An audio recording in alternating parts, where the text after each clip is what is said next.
He was a delivery driver standing in the rain with a bag of food he'd never be able to afford himself. She was the most powerful woman in the city, watching him from 40 floors up through floor-to-ceiling glass. And she hadn't ordered dinner because she was hungry. What happened in that penthouse would change both their lives in ways neither of them saw coming.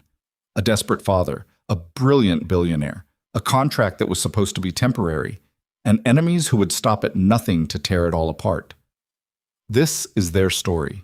Stay until the end and drop your city in the comments so I can see how far this has traveled. Sin.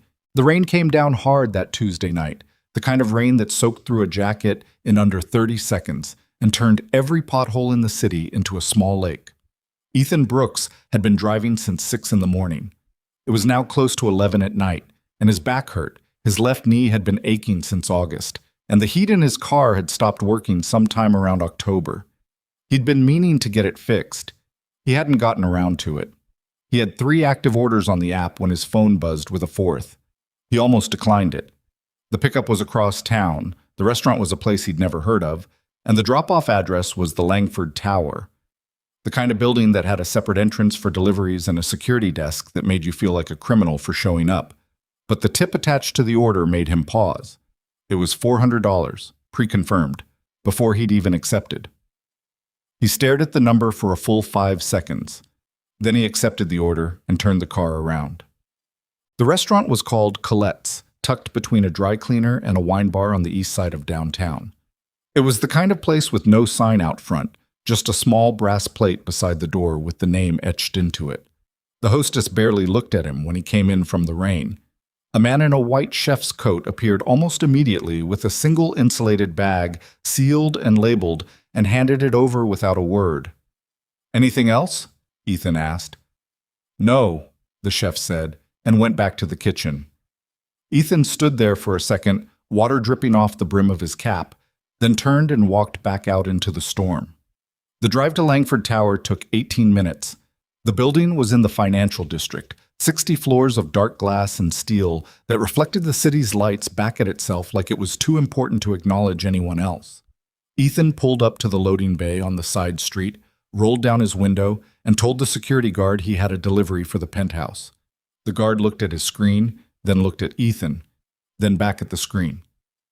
"Mr. Brooks?" Ethan blinked. "Yeah." "We've been expecting you. Pull around to the main entrance. Someone will take you up." That was not how deliveries worked.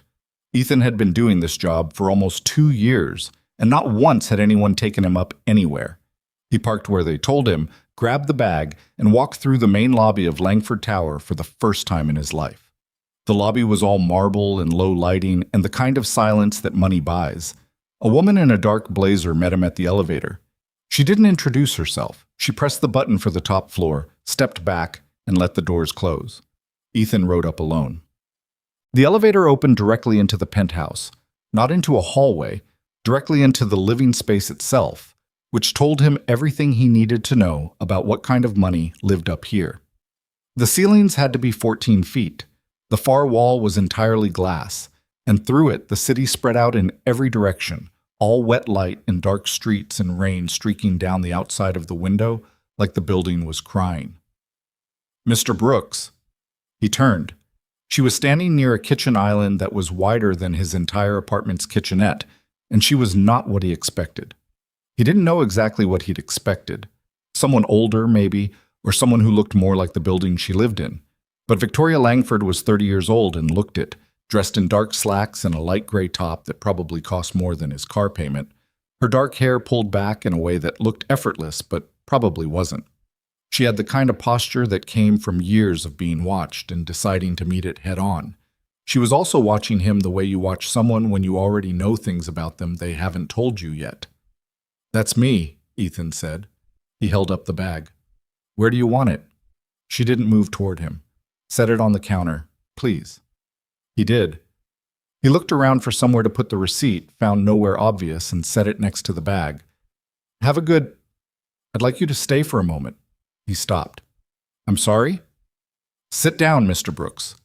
She gestured toward the low, modern sofa near the windows. "I promise I'm not going to make this weird." He looked at her. He looked at the sofa. He looked back at her. Ma'am, I have 2 more orders on the... I had them canceled. The app will show them as completed. You'll receive the full payout. She pulled out a stool from the island and sat down herself, crossing one leg over the other. Please, 5 minutes. Ethan stood there in his wet jacket with rain still dripping off his sleeves onto her marble floor. Every reasonable instinct he had told him to say no thank you and get back in the elevator. But there was the $400 tip sitting in his account, and there was the way she'd said his name like she'd practiced it, and there was something else, a stillness about her that wasn't quite calm. More like someone holding something carefully, worried about dropping it. He sat down on the edge of the sofa, kept his jacket on. 5 minutes, he said. Victoria Langford did not ease into it. He'd learn later that she almost never did. My grandfather built this company from a manufacturing business he started in his 30s, she said, settling her hands on her knee with the practiced steadiness of someone who'd given 1,000 presentations. Over 40 years, it became Langford Holdings. 16 subsidiaries, interests in biotech, logistics, commercial real estate. When he died 8 years ago, he left controlling interest to me. Not to my father, not to my uncle. To me. A pause. He believed in me. But he also had opinions. About what? Ethan asked. About what my life should look like. Her jaw moved slightly, like she was deciding how to say the next part. He put a clause in the inheritance structure, specifically in the trust that controls the voting shares. I have to be married before my 30th birthday, or control of the voting block transfers to the board's appointed committee, which my cousin Richard has spent the last 2 years stacking in his favor. Ethan looked at her. When's your birthday? 6 weeks from Thursday. He let that sit for a second. And you're not married. I'm not married. Okay. He spread his hands. I'm not sure what that has to do with me. She looked at him directly, not with arrogance. More like someone who decided the only way through something was straight through it. I need a husband for 1 year, legally married, publicly credible, contractually bound with a detailed agreement that protects both parties. In exchange, I am prepared to cover every medical expense related to your daughter's treatment. All of it. Past, present, and whatever comes next. I'll also establish a trust in her name, enough to cover her education, her care, and her long-term security, regardless of what happens between you and me. The room got very quiet. Ethan heard the rain against the glass. How do you know about my daughter? His voice was flat. Not angry yet. Waiting. Victoria didn't flinch. I researched you before I made contact. She said it straightforwardly, like she knew it was uncomfortable and wasn't going to pretend otherwise. I needed to understand who I was asking. I know about Sophie. I know she's 5 years old. I know she has a rare mitochondrial disorder that her current hospital is underfunded to treat properly. I know you've been working 60, sometimes 70 hours a week to pay for what insurance won't cover. I know you haven't slept more than 5 hours a night since she was diagnosed. Ethan stood up. He didn't say anything. He walked to the window and stood there with his back to her and looked at the city and breathed. His daughter's name was Sophia. Everyone called her Sophie. She had her mother's eyes and a laugh that was too big for her body, and she had been sick since before her 2nd birthday. The treatments were exhausting and expensive and mostly keeping her stable rather than making her better. The doctor had told him 3 months ago, quietly, away from Sophie's room, that stable was not the same as improving. He'd known that.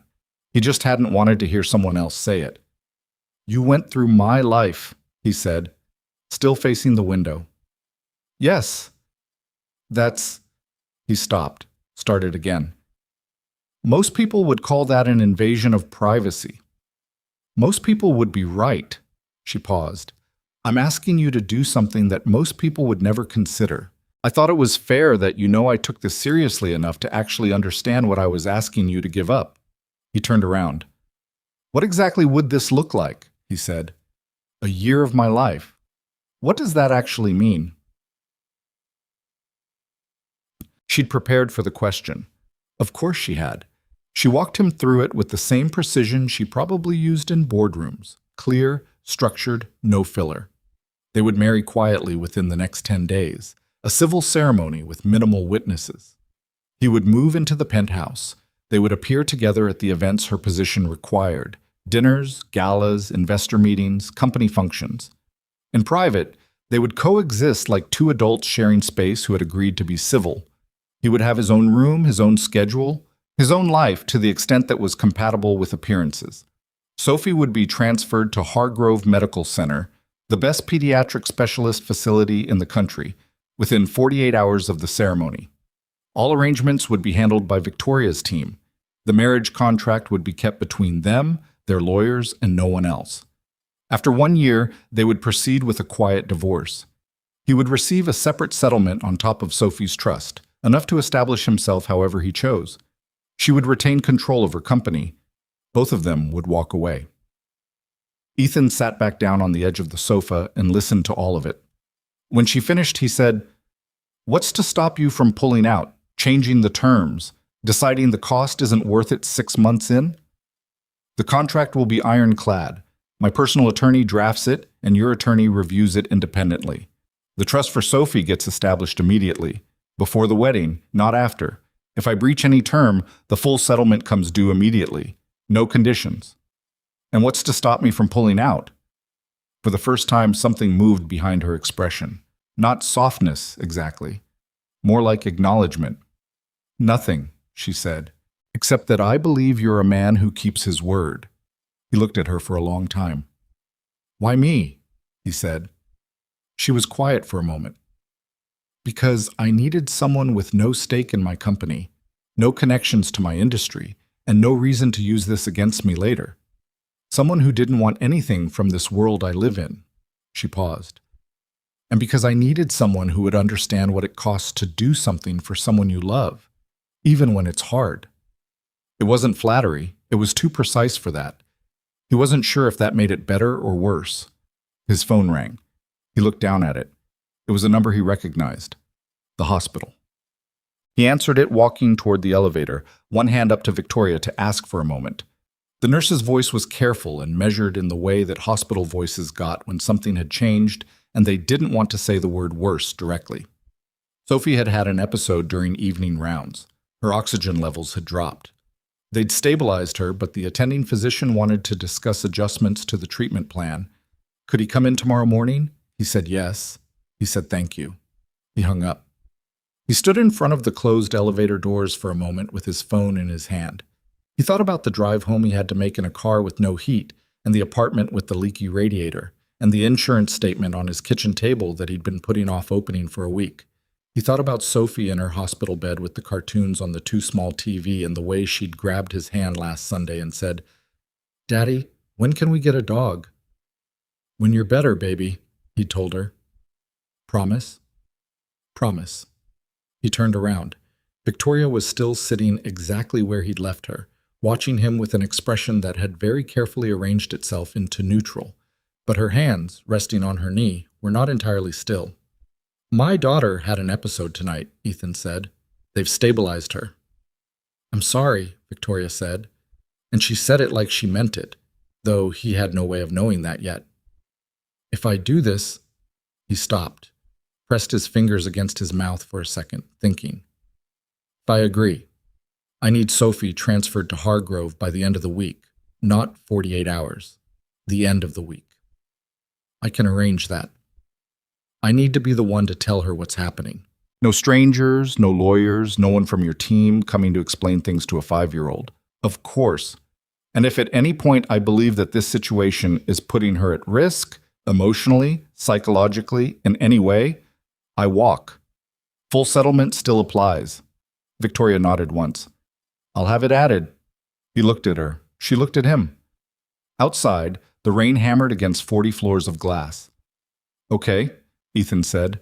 "I need to read the contract before I sign anything." "Obviously." "And I want my own lawyer, not someone your firm recommends." "Also obvious." He nodded, pressed the elevator button. "Send me the draft in the morning. It'll be in your inbox by 7. The doors opened. He stepped in, then turned back. "How'd you find me?" he said. "Out of everyone in this city. How did you end up with me standing in your living room?" Victoria's expression shifted. Not quite a smile, but something adjacent to it, and complicated. "That's a longer answer than 5 minutes," she said. The doors closed. "Chem." He drove home in the rain. The apartment was on the third floor of a building that had once been something better and was now mostly full of people in between one thing and another.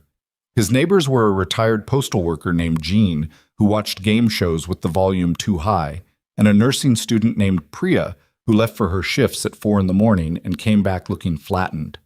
Ethan had lived there for 2 years. He knew their routines better than he knew most things about his own life. He sat at his kitchen table with his jacket still on and his keys still in his hand and stared at the insurance statement he'd been putting off opening. He opened it. The number on the third page was what he'd expected, more or less. He'd gotten good at the math. What came in, what went out, what the gap was. The gap had been growing for months. He'd been covering it with the second delivery job and by not replacing the car's heat and by eating whatever was cheap and close when he ate it all. He thought about what Victoria Langford had said, about Sophie's trust, about Hargrove Medical Center. He'd looked up Hargrove once, late at night, in the specific way you look up something you want badly but believe is not for you. They had a pediatric mitochondrial disease program that was one of 3 in the country. Their outcomes data was significantly better than what Sophie's current hospital could offer. He'd read the page twice and then closed it and gone to bed. He took out his phone and Googled Victoria Langford. He'd heard the name. You couldn't live in this city and not hear it, but he'd never had reason to pay attention. The search results were substantial. Forbes profiles, business section coverage, a long piece from 2 years ago about how she'd restructured 3 underperforming subsidiaries in 14 months and returned them to profitability. There were photos from industry events, always at the center of a room, always with a composure that looked like armor. Nothing personal, no relationships that showed up publicly. One short item from a gossip column 2 years ago suggesting she'd been seen at a restaurant with a European architect, which she'd apparently neither confirmed nor denied, and nothing had come of it. He found one interview, buried, from about 4 years ago. A business school publication, the kind of thing that doesn't get much traffic. Most of it was about her business philosophy. But there was one exchange near the end where the interviewer had asked what she did when she wasn't working. Her answer, "I'm not sure that's a category I've spent much time in." Ethan set his phone down. He thought about what kind of person lives in a building like that, with a refrigerator that looks barely used and orders food alone at 11 o'clock on a Tuesday night in a rainstorm. He thought about his daughter. He went to bed. He didn't sleep. The contract arrived at 6:58 a.m. It was 43 pages long. He called his friend Marcus at 7:15. Marcus was a paralegal he'd known since college, now working for a mid-sized firm downtown. He was the only person Ethan knew with any proximity to legal expertise. "I need you to look at something," Ethan said. "Good morning to you too," Marcus said. He sounded like he'd been awake for a while. Marcus was always awake early. "What is it?" "A contract. I need someone independent to read it." "Independent meaning not related to the people who wrote it?" "Right." "What kind of contract?" Ethan paused. "I'll explain after you read it." Marcus read it. It took him most of the morning. He called back at 10:45. "Ethan," he said, "what in the entire hell? Is it legitimate?" "The legal structure is solid. The protections are real. Whoever drafted this is not playing around. The trust provisions are ironclad. She can't touch it once it's established." A pause. "The non-disclosure terms are aggressive. You understand you can't tell anyone about the nature of the arrangement?" "I understand." "Not me. Not your mother." "My mother's in Phoenix, Marcus. We talk twice a year." "Not anyone. If this leaks, the penalties are significant, and they go both ways. She loses control of her company. You lose the trust and the settlement. Both of you lose." "I understand." Long pause. "Is this real?" Marcus said. "This is actually happening? She's putting Sophie into Hargrove by Friday." The silence on the other end was different after that. "Okay," Marcus said quietly. "Okay. Then you have one ask from me. Just one. "What?" "Make sure they include the clause on page 31, section 9B. The part about your right to terminate if your daughter's well-being is compromised. Make sure that's absolutely unambiguous in the language. Already asked for it. And make sure the trust is funded before the ceremony, not after. Before. Already asked for that too. Marcus was quiet for a moment. Then I think the contract is as fair as something like this can be. Ethan looked out his apartment window. The rain from the night before had cleared and the city looked washed, the sky a pale gray that wasn't quite overcast, the kind of morning that hadn't decided yet what it wanted to be. "I'm going to the hospital," he said. "I'll call you after." Sophie was awake when he got there, propped up against her pillows, with a stuffed elephant named Gerald on her lap and a cartoon playing on the wall-mounted TV that she wasn't really watching. She had her mother's dark eyes and Ethan's stubbornness, and a particular way of looking at him when she knew something was different that she'd had since she was very small. She was watching him with that look now. "Hi, Daddy." "Hey, Bug." He pulled the chair close to her bed and sat down and took her hand. She let him. Her hands were small, and the IV line ran up her arm, and he didn't look at it because he'd learned that looking at it made his face do things he didn't want her to see. "You look tired," she said. "I'm okay." "You have the face." "What face?" "The face where you're trying not to have a face." He laughed despite himself. "When did you get so smart?" "Mrs. Patton says I'm precocious." She said the word carefully, like she was still feeling out its shape. "Mrs. Patton is right." He squeezed her hand. "Hey, Soph. I want to talk to you about something." She looked at him and waited. She was good at waiting, better than most adults he knew. "You know how you've been getting some treatments here, and sometimes they help and sometimes they're not enough?" "Yeah."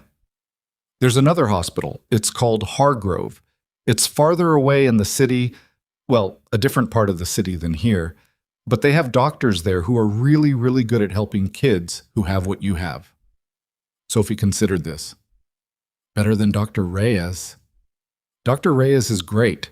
The doctors at Hargrove just know this particular thing really well. They do it all the time." "Oh." She looked at Gerald, then back at him. "Are you going to be there?" "Every day I can be. And when I can't be there in person, I'll be on the phone. You can call me whenever you want." "Even in the middle of the night?" "Especially in the middle of the night." She seemed to accept this.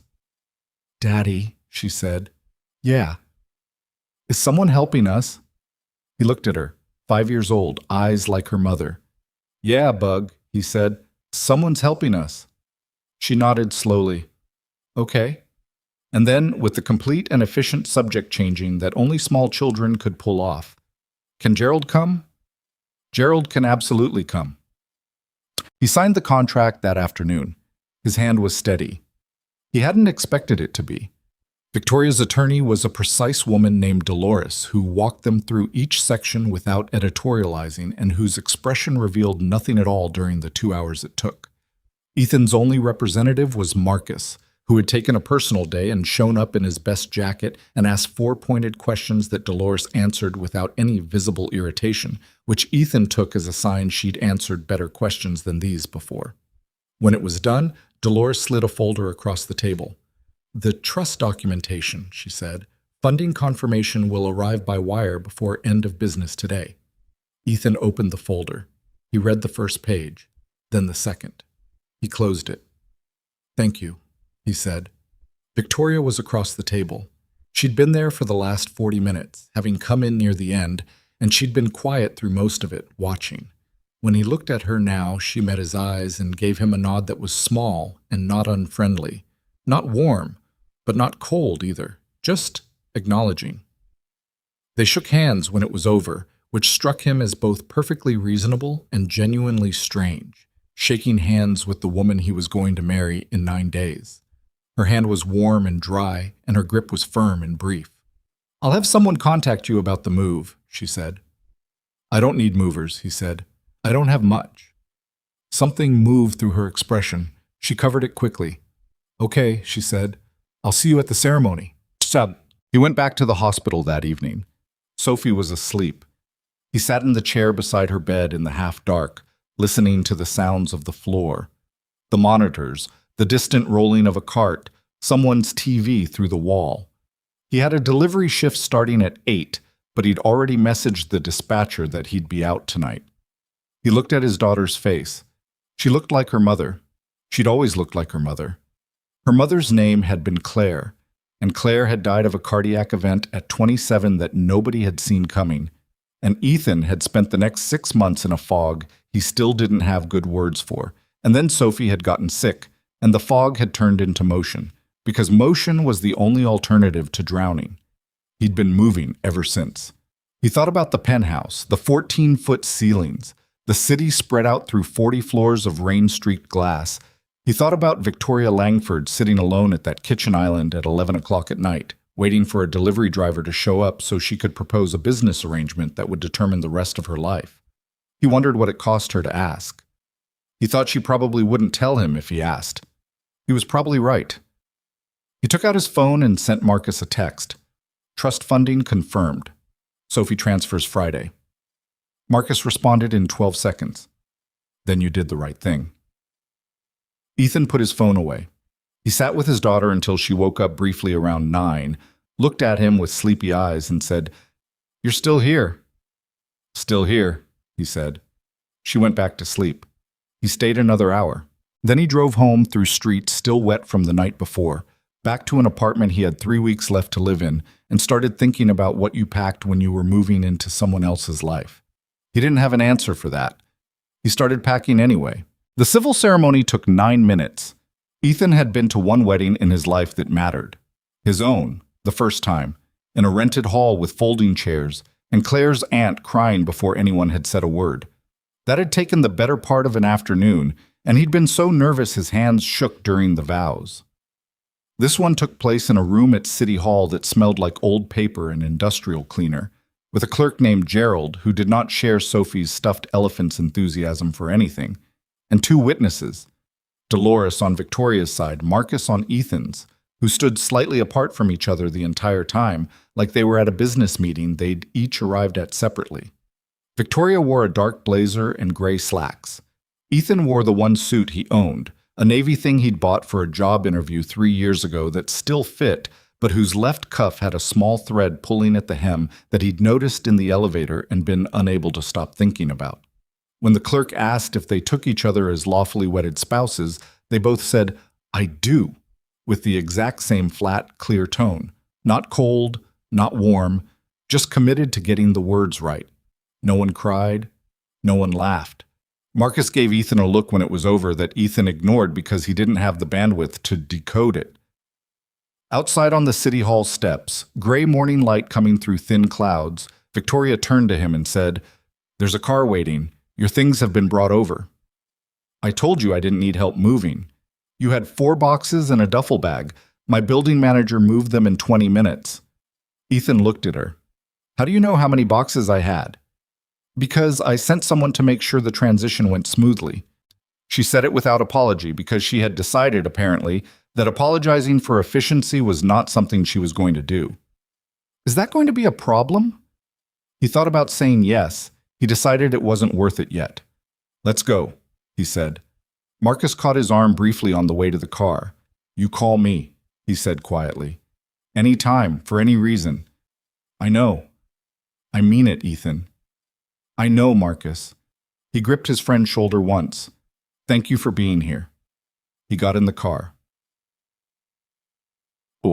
The room they'd prepared for him was on the north side of the penthouse, separated from the main living area by a short hallway and a door that actually locked, which he appreciated more than he expected to.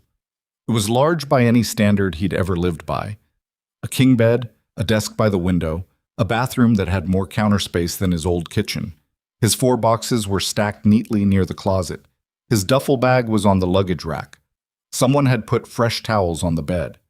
He stood in the doorway for a moment. Then he went in, sat on the edge of the bed, and called Sophie. She answered on the second ring, which meant she'd been holding the phone. She'd been transferred to Hargrove 2 days ago and had spent most of those 2 days demanding to know when every single thing was going to happen and in what order, because that was how Sophie processed uncertainty. By scheduling it. "Daddy, are you in the big apartment?" "I'm in the big apartment." "Is it really big?" "Really big." "How many rooms?" "I haven't counted yet." "Count them and tell me tonight." A pause. "Gerald says hi." "Tell Gerald hi back." He leaned his elbows on his knees. "How are the doctors treating you?" Dr. Mehta is nice. She has a braid down to here. He could hear Sophie gesturing with her arm even through the phone. She explained what the new medicine does. She used a lot of words I didn't understand, but she talked to me like I wasn't a baby, so I like that. That's a good sign. She said I might get to do physical therapy in the pool. She said it's warm. That sounds good, Bug. Daddy? Yeah. Sophie was quiet for a second in the particular way she got when she was working up to something she'd been turning over in her head. Is the lady nice? She said. He didn't answer immediately. She's okay. Does she make you nervous? Why would she make me nervous? Because you're doing the voice. What voice? The voice where you're trying to sound normal, but you're being careful. He exhaled through his nose. When did you start noticing things like that? I've always noticed, Sophie said. I just didn't say anything. He sat with that for a second. Get some rest, he said. I'll call you tonight after dinner. Okay. A beat. Daddy, it's going to be okay. Yeah, he said. It is. He hung up and sat in the quiet of his new room in someone else's apartment and thought about the fact that his 5-year-old daughter was apparently better at reading him than most adults he knew. Living with Victoria Langford was nothing like he'd imagined, mostly because he hadn't let himself imagine it. The reality was stranger and more manageable than fear, which was usually how reality worked. She was up before him. Every morning when he came out at 6:30 or 7, she was already at her desk in the study with her laptop open and 2 screens running and a coffee that was always half finished and cold because she started it and forgot it, which was a detail about her that felt almost accidentally human. She worked constantly. Not in the way that people said they worked constantly and meant they checked their phones too much. She actually worked, sustained focused work, for hours at a stretch. He'd come through the living room at 11 at night, and she'd still be at her desk, and he'd learned to knock on the study doorframe before he passed, so she didn't startle. She startled easily. That was another thing he hadn't expected. For someone whose public presence was all controlled stillness, in private, she was jumpy in the way of someone who'd spent a long time in their own head and wasn't used to other people moving through the space. They had a rhythm within the first week, loose and unspoken the way rhythms usually established themselves. He made coffee in the mornings because he was the first one in the kitchen, and he made enough for both of them, which she acknowledged by simply taking a cup without asking, which he took as permission. She had groceries delivered, and he cooked most nights because it turned out she'd been ordering in for so long she'd genuinely forgotten what it was like to have someone put actual food in front of her at a table. The first time he set a plate down, grilled chicken, roasted vegetables, nothing impressive. She looked at it for a beat too long, like she was recalibrating. You didn't have to do this, she said. I was cooking anyway. Still. Victoria, eat the food. She ate the food. They didn't talk much during those first meals, but they were in the same room, which was something. But the first public appearance was a dinner at the Aldgate Club 11 days after the wedding, an investors' event that Victoria explained was unavoidable and would require them to arrive together, sit together for 2.5 hours, and leave together. In the car on the way there, she gave him a rundown with the efficiency of a general briefing troops, who would be there, what relationships mattered, what topics were fine, and which weren't. If Harmon Fletcher talks to you about the Westbrook deal, you don't know anything about it. I don't know anything about it, Ethan said. Good. Keep it that way. She adjusted her bracelet without looking at it. Richard will probably be there. Your cousin. Yes. The one trying to take your company. He's not. She stopped, started again. He's not framing it that way. He thinks he's protecting the company from me. Do you believe that? She looked out the window. I think he believes it, which is almost worse. Ethan filed that away. Richard Langford was 40 years old and had the look of someone who'd been the most impressive person in every room he'd ever been in, right up until the moment he wasn't. He was broad-shouldered, well-dressed, with a handshake that lasted slightly too long, and he found Ethan within 8 minutes of their arrival. So you're the husband, Richard said, with a smile that did everything except be friendly. Victoria kept that close to the chest. Nice to meet you, Ethan said, which was technically a lie, but a socially acceptable one. What is it you do, Ethan? Victoria was characteristically vague. Logistics, Ethan said. It was what they'd agreed on. Broadly true. Impossible to disprove. Logistics. Well, Richard repeated it the way you repeat something when you want to make clear you don't believe it. Interesting. Which firm? Independent contractor work, mostly. I'm between larger commitments right now. Richard's smile didn't move. Well, I'm sure Victoria's keeping you busy. He looked across the room to where Victoria was talking with two board members, then back at Ethan. How long have you two known each other? Long enough, Ethan said. That's not an answer. No, Ethan agreed, it's not.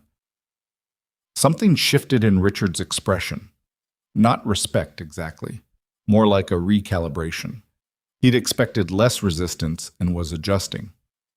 She's lucky to have someone in her corner, Richard said, and managed to make it sound like both a compliment and a threat. She is, Ethan said. So is everyone, really. Richard held his gaze for another second, then excused himself. Ethan found Victoria 20 minutes later near the bar and stood beside her and said quietly, Your cousin just interrogated me. I saw, she murmured, not moving her attention from the room. How did it go? Fine. He's testing how easy I am to rattle. And? I'm not easy to rattle. I do late-night deliveries in bad neighborhoods. A corner of her mouth moved. Not quite a smile. Almost. Good, she said. Stay close to me during dinner. He did. And whatever picture they presented that night, not quite natural, not quite stiff, was apparently convincing enough because by the time they left, 3 separate people had told Victoria how lovely it was to finally meet her husband, and every one of them had sounded sincere. In the car on the way back, she was quiet for a long time. Then she said, You handled Richard well. He's not complicated, Ethan said. He wants to find out how much you paid for me. She went very still. That's a blunt way to put it, she said. Is it wrong? A pause. No. Then knowing that makes him predictable. He looked out the window. Predictable people aren't dangerous until they get desperate. Keep an eye on when he shifts from testing to desperate. She turned to look at him properly for the first time since they'd gotten in the car. You're smarter than you let on, she said. Most people are, he said. You just haven't been around them much. She didn't answer that, but she didn't look away either. The board meeting happened on a Thursday, 3 weeks into the marriage, and it was Victoria's idea to bring him. Ethan thought it was a bad idea. She thought the optics required it, a show of consolidated leadership, a united front while the inheritance clause formalities were being finalized. He said he didn't know anything about the company's operations in any detail. She said he didn't need to. He just needed to sit at the table and look like he belonged there. He sat at the table. He wore the navy suit with the loose cuff thread that he'd finally, the night before, snipped off with a pair of scissors from the kitchen drawer. Victoria sat at the head of the table and walked through the quarterly numbers and the status of 2 pending acquisitions with the kind of fluency that made it clear this was not something she'd prepared. It was something she lived. Richard was 3 seats down on the left side. He'd brought 2 allies, men Ethan didn't know by name, but whose body language was synchronized with Richard's in the particular way of people who'd rehearsed their position. They waited until Victoria opened the floor for questions. The first question came from one of Richard's allies, a thin man named Carver, who asked about the Meridian Logistics contract in a tone that suggested he already knew the answer and didn't like it. The Meridian renewal terms are below market rate, Carver said, by a significant margin. I'd like to understand the rationale. The below-market rate reflects a 10-year exclusivity clause and a first refusal arrangement on Meridian's planned Southeast Asia expansion, Victoria said without hesitation. Short-term margin loss, long-term positioning. With respect, Carver said, with the tone of someone who meant none of the respect, we're trading confirmed present value for speculative future value in an unstable market. We're trading a thin present margin for a structural advantage that would take a competitor 3 years and significant capital to replicate. That assumes the Southeast Asia expansion materializes. It assumes we read the market correctly, which we have done consistently for the last 4 years. Richard leaned forward. The board has concerns about the risk profile of these long-term speculative commitments, especially given he glanced very briefly at Ethan, almost imperceptibly, recent changes in leadership's personal circumstances. The room didn't move, but it noticed. Victoria's face did not change, but her jaw set by a fraction of a degree. Ethan had been quiet through all of it, which was the plan. But something in the pause that followed Richard's comment, the way a few eyes moved toward him, waiting to see what the interloper in the room would do, made him lean forward slightly in his chair. "Can I ask something?" he said. Every head turned. Victoria looked at him. Her expression was unreadable, and he had approximately 2 seconds to commit to this or retreat. He didn't retreat. "I'm not a finance person," he said, which got him a few barely concealed looks of exactly the condescension he'd expected. "But I do know logistics. And the question I'd be asking about Meridian isn't the margin on the current contract. It's the distribution network. Because if the Southeast Asia expansion happens and you're not embedded in it from the start, the cost to buy your way in later doesn't scale linearly. It compounds." He looked at Carver. "What's your estimate on the market entry cost in year 4 versus year 1? Carver blinked. "I'd need to—" "Because Victoria's team ran those numbers," Ethan said. "I've seen the projections." He hadn't, actually, but he'd spent enough time listening to her work to understand the structure of what she was doing, and the bluff was precise enough that it landed before anyone could check it. The compounding cost of late entry in that market puts the current margin loss in a different category entirely. It's not speculative. It's preventive. The room was quiet. Richard was looking at him with an expression that had dropped all the pleasantness. Victoria was looking at him with an expression he couldn't read. One of the board members, a woman named Adayeze, who had said nothing for the entire meeting, made a small noise that might have been agreement. The meeting moved on. Richard's coalition made 2 more attempts to redirect the conversation toward governance concerns, and was twice deflected by Victoria with the practiced ease of someone who had been doing this much longer than her cousin had been positioning against her. By the end of the meeting, nothing had been decided against her, and that, Ethan gathered, was the victory. In the hallway after, waiting for the elevator, Richard walked past them. He didn't look at Victoria, he looked at Ethan. "Interesting contribution," he said. "Thank you," Ethan said. Richard kept walking. In the elevator, Victoria stood beside Ethan and faced the doors and said nothing for 6 floors. Then, "You bluffed about the projections." "I know. You'd never seen them." "I'd heard you talking through the structure on the phone 3 days ago. I understood enough." She was quiet. "That was a risk," she said. "It worked. It could have backfired." "Could have." He glanced at her. "Did it?" She looked straight ahead for another moment. "No," she said. "It didn't." Sophie's first weeks at Hargrove were hard, in the way that new beginnings with sick children were always hard. New routines, new faces, new protocols that took time to trust. She cried twice on the phone with Ethan in the first week, which she almost never did, and he'd stood in his room in the penthouse both times with the phone pressed to his ear, working to keep his voice steady, while she described missing her old nurses and not being able to sleep right with the different sounds. He drove to Hargrove every other day. The distance was 40 minutes each way, and he made it work, shuffling his schedule, occasionally arriving with dinner for Sophie from a place near the hospital that did a grilled cheese she'd decided was the best thing she'd ever eaten.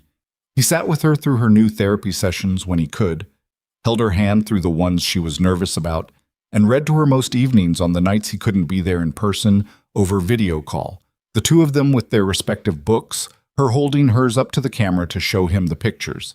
He didn't tell Victoria much about those visits. She didn't ask directly. But one evening he came back to the penthouse around 9, tired in the low-level chronic way that had been his baseline for years, and found her at the kitchen island with a cup of tea and what looked like a financial report. And she looked up when he came in and said simply, "How is she?" He set his keys down. "Better today. She did the pool therapy for the first time. She said the water was too cold." "Was it?" "Probably. Sophie has strong opinions about temperature." "What did she do?" "Complained about it for 20 minutes and then did the therapy anyway because Dr. Mehta said it would help, and Sophie trusts Dr. Mehta." He opened the refrigerator, found nothing he wanted, closed it. She's got more grit than I do, honestly. Victoria was watching him. He didn't notice right away. What? He said. Nothing. She looked back at her report. There's leftover soup in the blue container, second shelf. He found it, heated it up, ate standing at the counter because he was too tired to sit at the table, and he'd stopped performing normalcy in the kitchen about a week in. Victoria kept working. The apartment was quiet around them in the particular way that a shared space got quiet when two people had stopped performing at each other and were just existing in the same air. He finished the soup, rinsed the container. Thank you, he said, for the soup. My assistant ordered it, she said. Still, she made a small sound, not dismissive, just receiving it without knowing what to do with it. He went to bed. The thing about sharing space with someone is that the architecture of them revealed itself slowly, whether you wanted it to or not.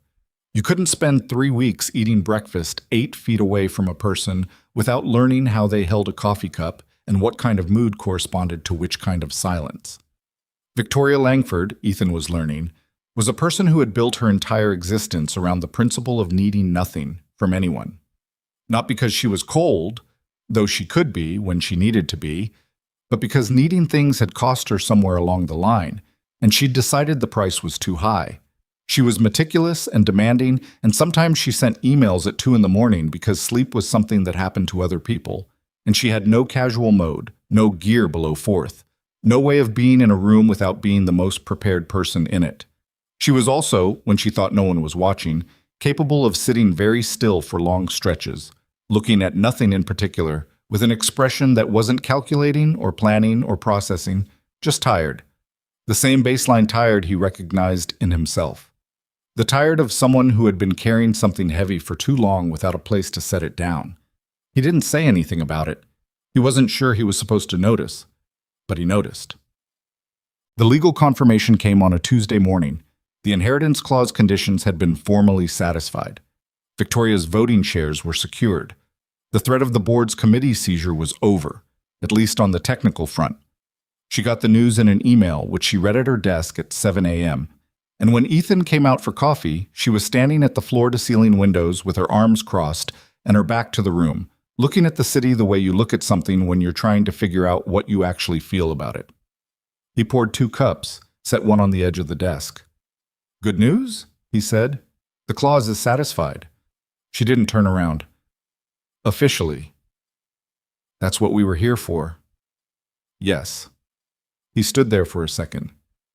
You don't sound like someone who just secured a multi-billion-dollar company.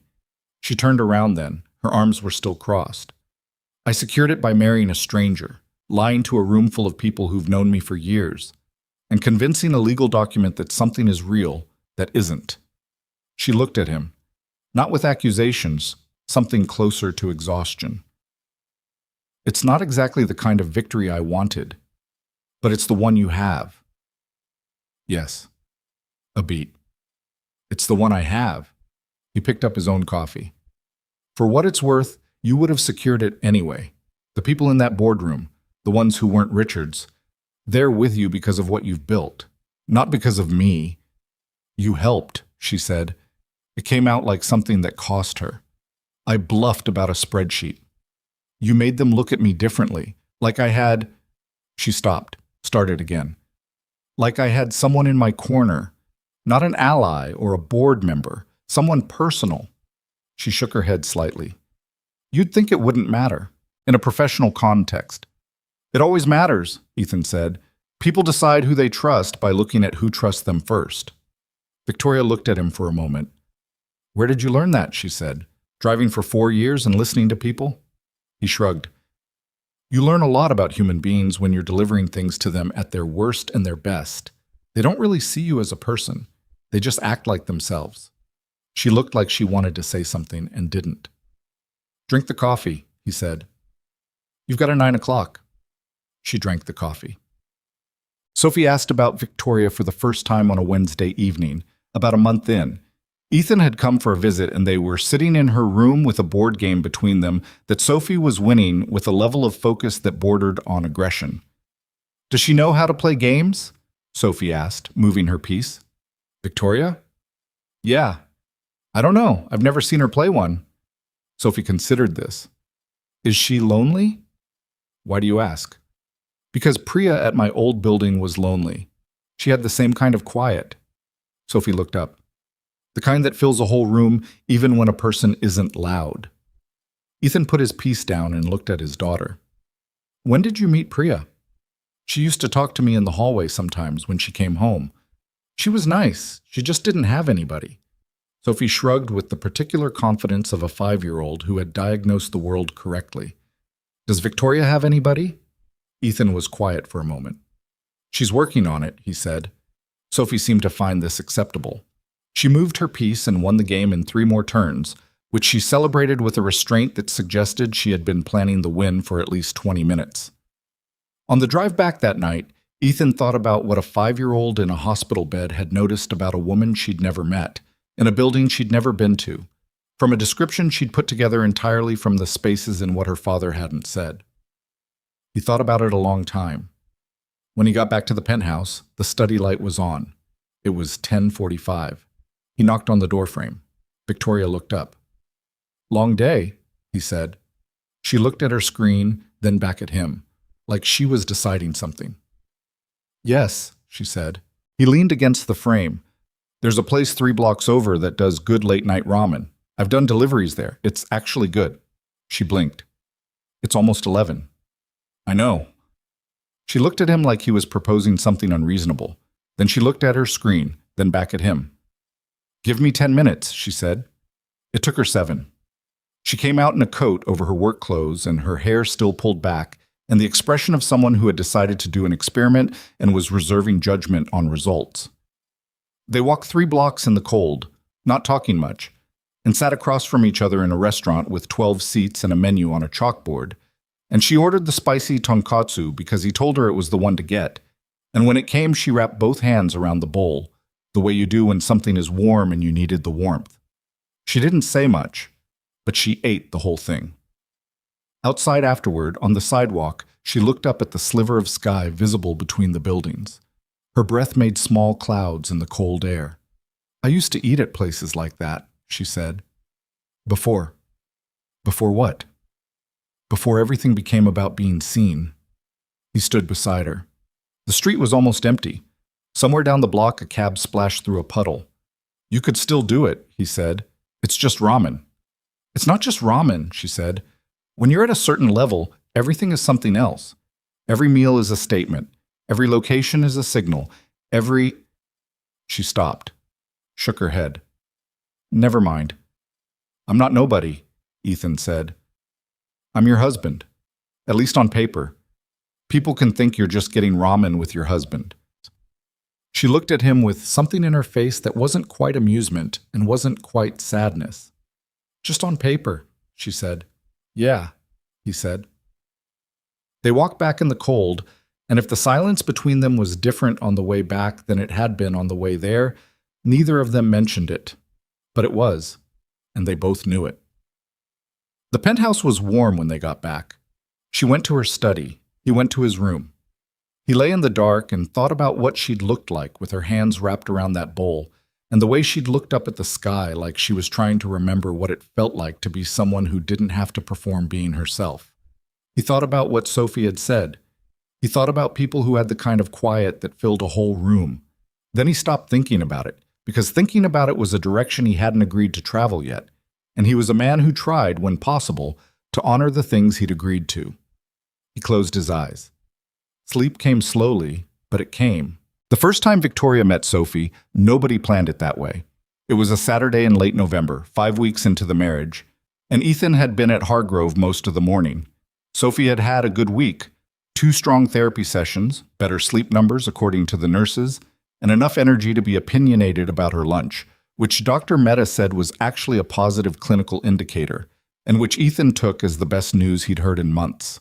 He'd brought her a new book and a bag of the cheddar crackers she'd decided were the only acceptable snack, and they'd spent 2 hours doing a puzzle on her tray table and arguing companionably about whether the corner pieces should be done first or last.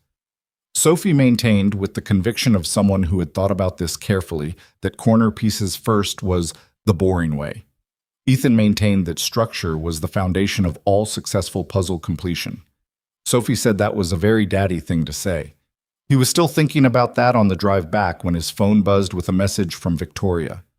Building manager says the elevator on the residential side is down until 4. Maintenance came earlier than expected. I'm sorry. I should have flagged this.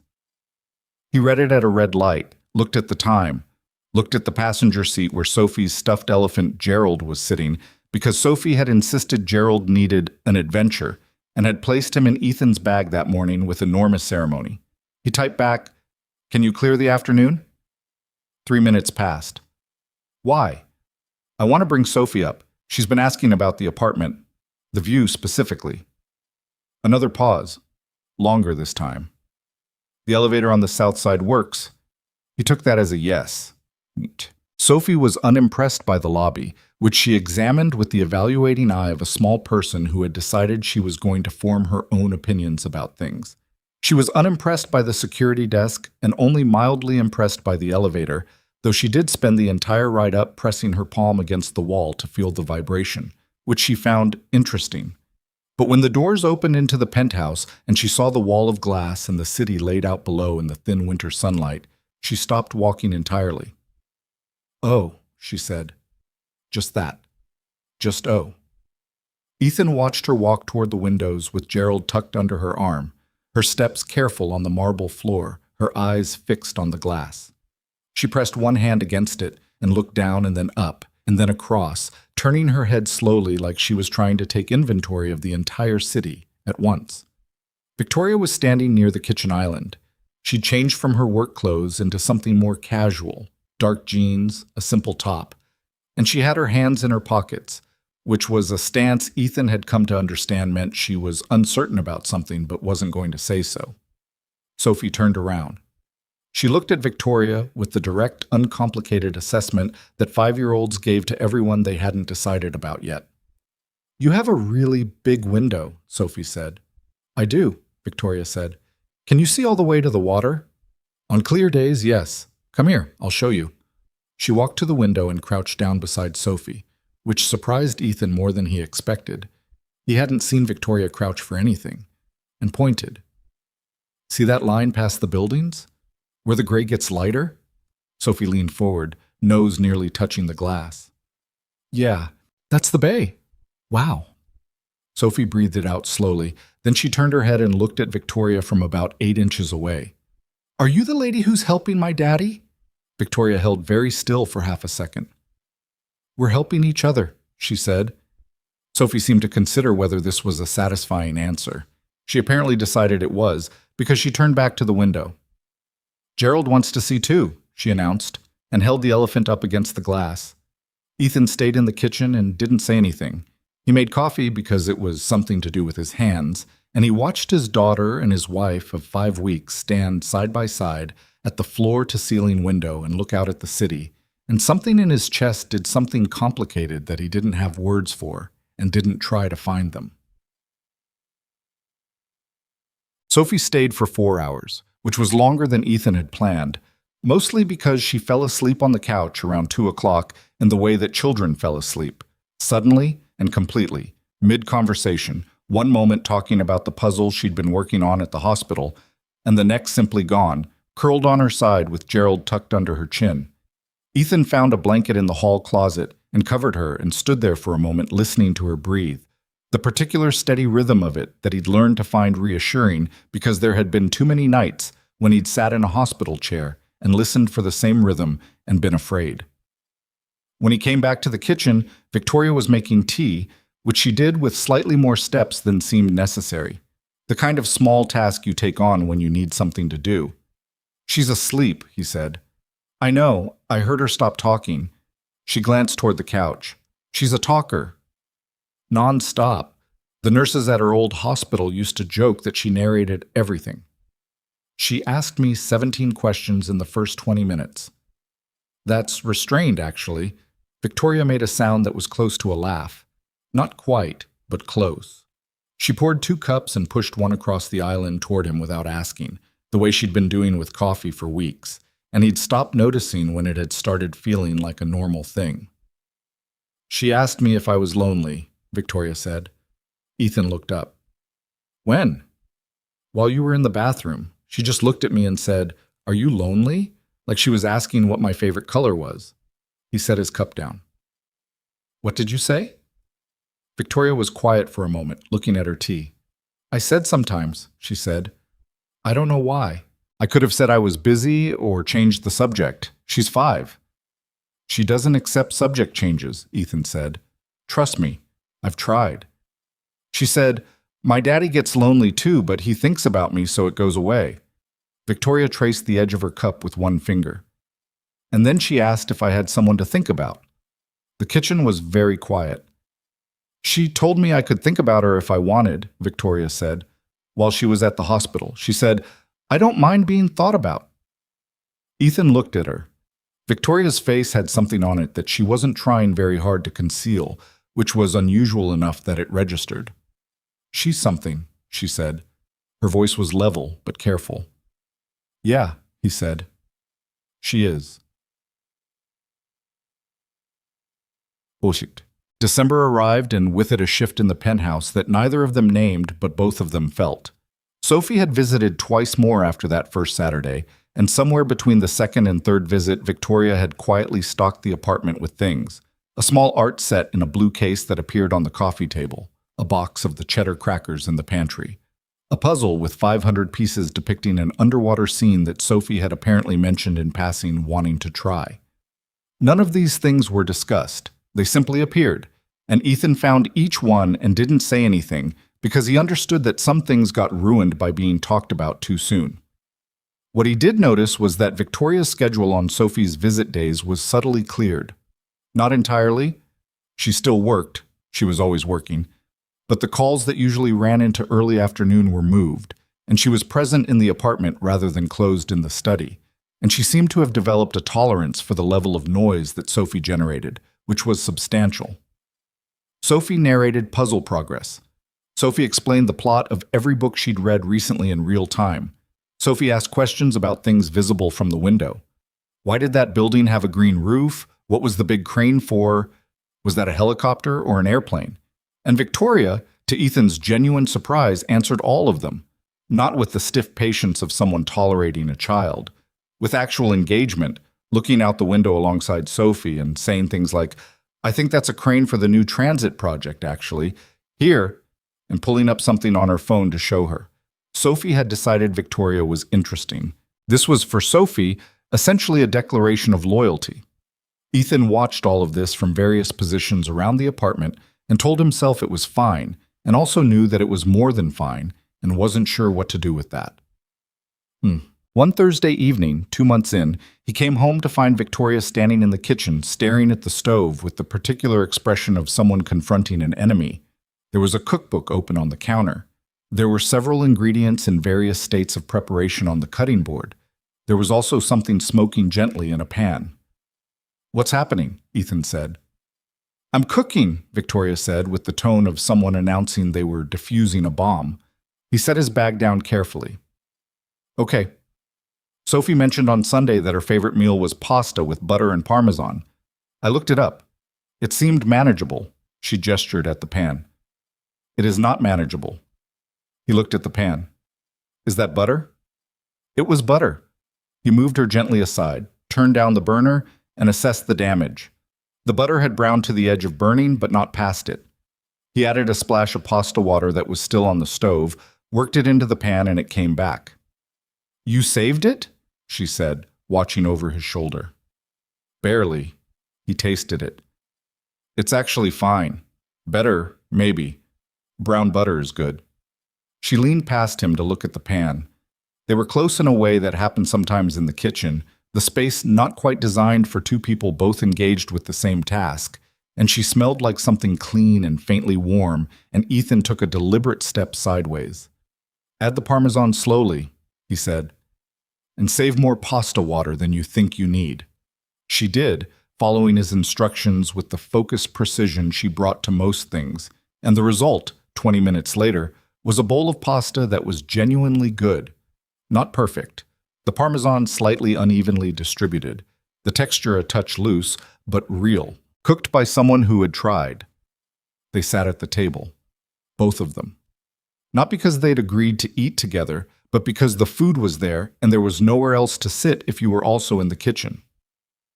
"Sophie will have to try this next time," he said. Victoria looked at her bowl.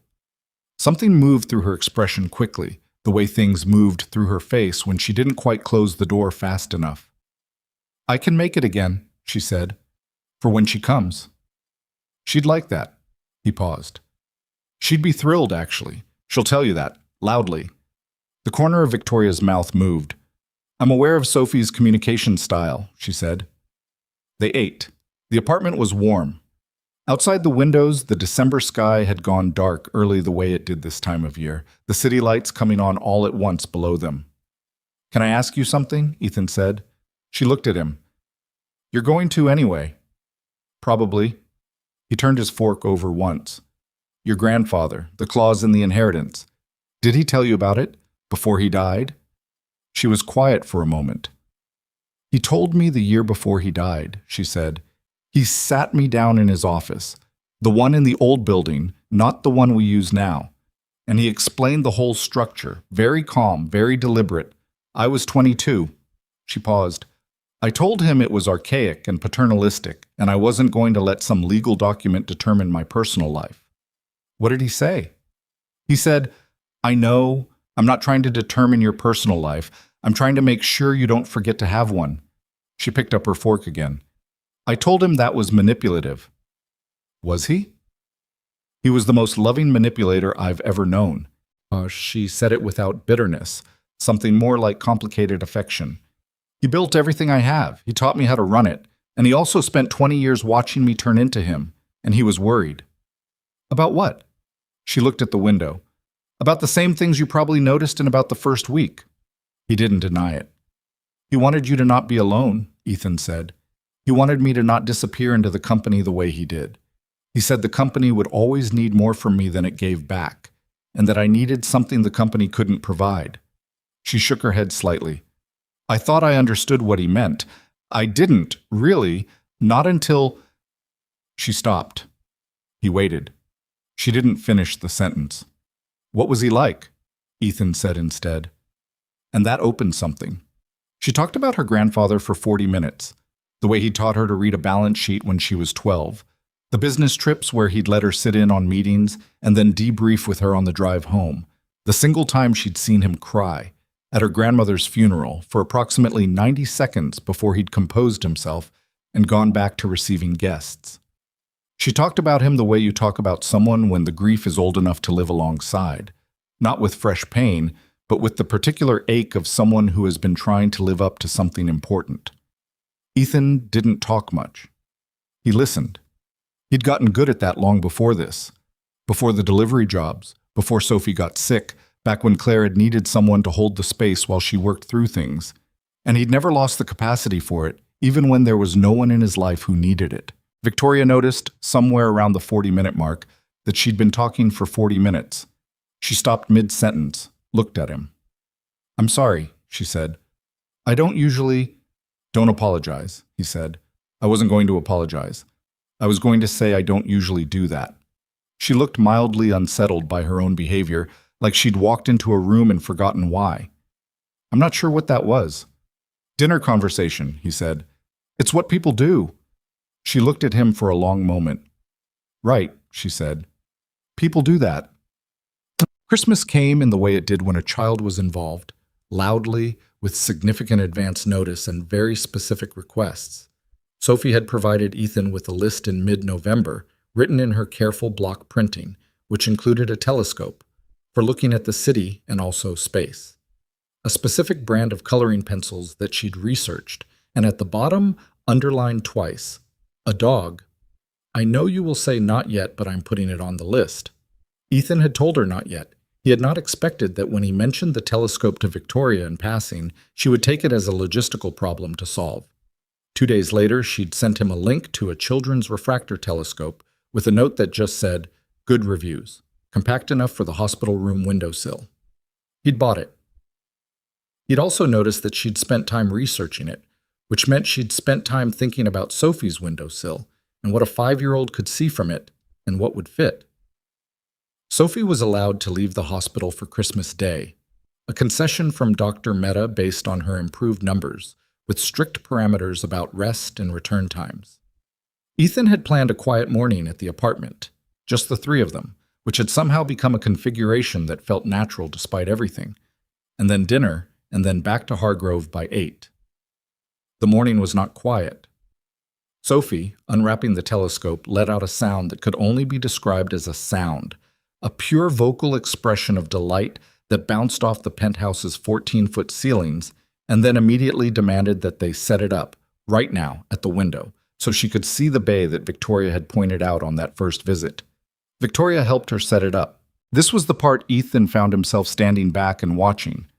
Victoria kneeling on the floor next to Sophie, the instruction sheet between them, both of them frowning at a bracket that wasn't aligning the way it should. Sophie said, "Maybe it goes the other way." Victoria said, "I think you're right." They tried it the other way. It worked. Sophie said, "I figured it out," in a tone that did not fully acknowledge the collaborative nature of the figuring. Victoria said, "You did," with a completely straight face. Sophie peered through the eyepiece, adjusted it 3 times, made a sound of profound satisfaction. "I can see the crane," she announced. "The one for the transit thing." "What transit thing?" Ethan said. "The new transit project," Sophie said, with the authority of someone who had been briefed by Victoria on this subject and retained it completely. Victoria explained it. "It's going to make the commute better for a lot of people." Ethan looked at Victoria. Victoria looked at the telescope bracket in her hand with careful neutrality. "Did she?" he said. "It's a matter of public record," Victoria said. He laughed. It came out easy, which still surprised him occasionally. That there were moments in this arranged and contractual life where laughter came easy. Sophie, eyes still at the telescope, said, "You two are funny." "Why?" Ethan said. "I don't know. You just are." She moved the telescope a few degrees. "Like you're being careful around each other, but also you're not." She pulled back from the eyepiece and looked at both of them. "It's like when I'm learning a new game and I keep checking the rules, but also I just want to play." The apartment was quiet for a moment. "That's very observant," Victoria said finally. "I know," Sophie said, and went back to the telescope. January brought harder things. Sophie's second month at Hargrove produced the kind of results Dr. Mehta described as promising but non-linear, which meant that some weeks were measurably better and some weren't, and the ones that weren't were the kind that reminded Ethan with full force that improvement was not a guarantee, that the treatments were shifting probabilities, not certainties, and that he was a man who had agreed to a year-long arrangement because it was the only way to give his daughter a fighting chance, not a definite one. He had a bad week in mid-January, not a dramatic bad week, no crisis, no emergency call in the night. Just 4 days in a row where the numbers were flat, and Sophie was exhausted and didn't have the energy for the puzzle or the telescope, and mostly slept while he sat in the chair beside her bed and read and tried not to think too hard. He came home on Thursday of that week and sat at the kitchen table and did nothing for a while. Just sat there with his jacket on and his keys in front of him. Victoria came through around 7. She saw him, and she didn't ask the cheerful question, the "how was your day" question. She just looked at him and said, "Flat week?" "Flat week," he said. She sat down across from him. Not next to him, across, the table between them, which was the right call because he didn't want hovering, and she'd somehow learned that about him, or maybe she'd always understood it because she was the same way herself. Dr. Mehta said flat isn't bad, he said. Flat means stable. Stable is the foundation. That's true. I know it's true. He turned his keys over once. I know it intellectually. But it's your kid, she said. Yeah. She didn't say anything else. She didn't try to fix it or reframe it or tell him it was going to be okay. She just sat there across the table while he held the thing he was holding, and after a while he exhaled slowly and set the keys down and said, "Is there food?" "I made the pasta again," she said. "I think I got the Parmesan right this time." She had. It was better than the first time. They ate at the table, and she told him about a complicated situation with a supplier in the logistics chain that had escalated in a way nobody had anticipated, and he asked questions that were mostly about the human dynamics of the thing rather than the numbers, and she answered them and seemed to find it useful to talk through, and the conversation moved them both through the evening until it was late enough that the bad week had been bearable. It wasn't fixed. Flat weeks didn't fix, but it was bearable, and bearable was what you needed sometimes. The thing he hadn't prepared for, the thing no contract could have structured, was the way emotion accumulated without asking permission. He'd understood going in that this was going to be difficult. He'd understood that proximity to another person over months produced familiarity, and that familiarity could be confused for other things. He'd told himself he was clear-eyed about what this was. A year. An arrangement. Two people doing something hard for separate but mutually beneficial reasons. What he hadn't fully accounted for was Victoria at 11 o'clock on a Wednesday night, sitting cross-legged on the living room floor, surrounded by documents, with her hair coming out of its clip and her glasses on. He hadn't known she wore glasses until week 3. And a cold cup of tea beside her, looking up when he came through and saying, "Can I ask you something completely unrelated to work?" in the voice of someone who had been alone in their own head for too long. "Sure," he said. "Sophie's birthday is in March. Does she have preferences about cake?" He looked at her. She looked at him. There was something very direct about her gaze when she wasn't performing anything. "Victoria," he said carefully, "her birthday is 2 months away." "I'm aware. I'm asking early because I want to do something for it. Here, if Dr. Mehta approves an outing, or at the hospital if she doesn't." She pushed her glasses up. "I want it to be what she wants, not what I think she'd want." He sat down on the couch. "Chocolate," he said. "Dark chocolate if possible, not milk chocolate. She has opinions." "Of course she does. She'll also want to choose the decorations herself. If you ask her now, she'll start planning immediately and probably change the plan 4 times, but she'll feel like it's hers." "I can do that." Victoria wrote something down. Actually wrote it. On paper, which she barely used for anything. He watched her write and thought about the woman who had handed him an insulated bag in a rainstorm 6 months ago with no expression and the controlled stillness of someone who had learned not to need anything from anyone. He thought about the woman on the floor with the cold tea and the paper and the careful handwriting. He thought about Sophie saying it's like you keep checking the rules, but also you just want to play. "Victoria," he said. She looked up. He didn't have a sentence ready. He hadn't planned this. He just looked at her for a moment, in the honest way that happened sometimes when your guard came down, not because you decided to lower it, but because you simply forgot to keep it up. "Thank you," he said, "for doing all of this. For Sophie." She held his gaze. "You don't have to thank me," she said. "I know. It's not—" She stopped, turned the pen over in her hand. "She makes it easy. That's not nothing." "No," he said. "It's not." Something passed between them. Not dramatic, not the kind of thing you could point to and name cleanly. Just a moment where two people looked at each other and both of them knew that what they were describing was no longer primarily about a contract. Neither of them said that out loud. Some things got ruined by being talked about too soon. Victoria looked back at her paper. He leaned back on the couch. The apartment was warm and quiet, and outside the city went on being a city, indifferent and enormous. And in a hospital 40 minutes away, a small girl was asleep with a stuffed elephant and a new telescope and plans for her birthday that she didn't know about yet. February brought the problem of Richard. Not dramatically. Not at first. It came as a murmur, the way Richard's moves always seemed to come. An unnamed source in a trade publication speculating about governance questions at Langford Holdings. A conversation overheard at an industry dinner and reported back to Victoria by a board member she trusted. Small things, individually dismissible. Together, a pattern. "He's building something," Victoria told Ethan one evening, standing at the window with her arms crossed, in the way that meant she was processing rather than deciding. "He's been quiet for 2 months, which is not natural for Richard. Richard is not a patient man." "What does he have?" Ethan said. "That's what I don't know." She turned. "Dolores thinks he's been doing private research, not company channels, personal legal engagement." "Into what?" She looked at him steadily.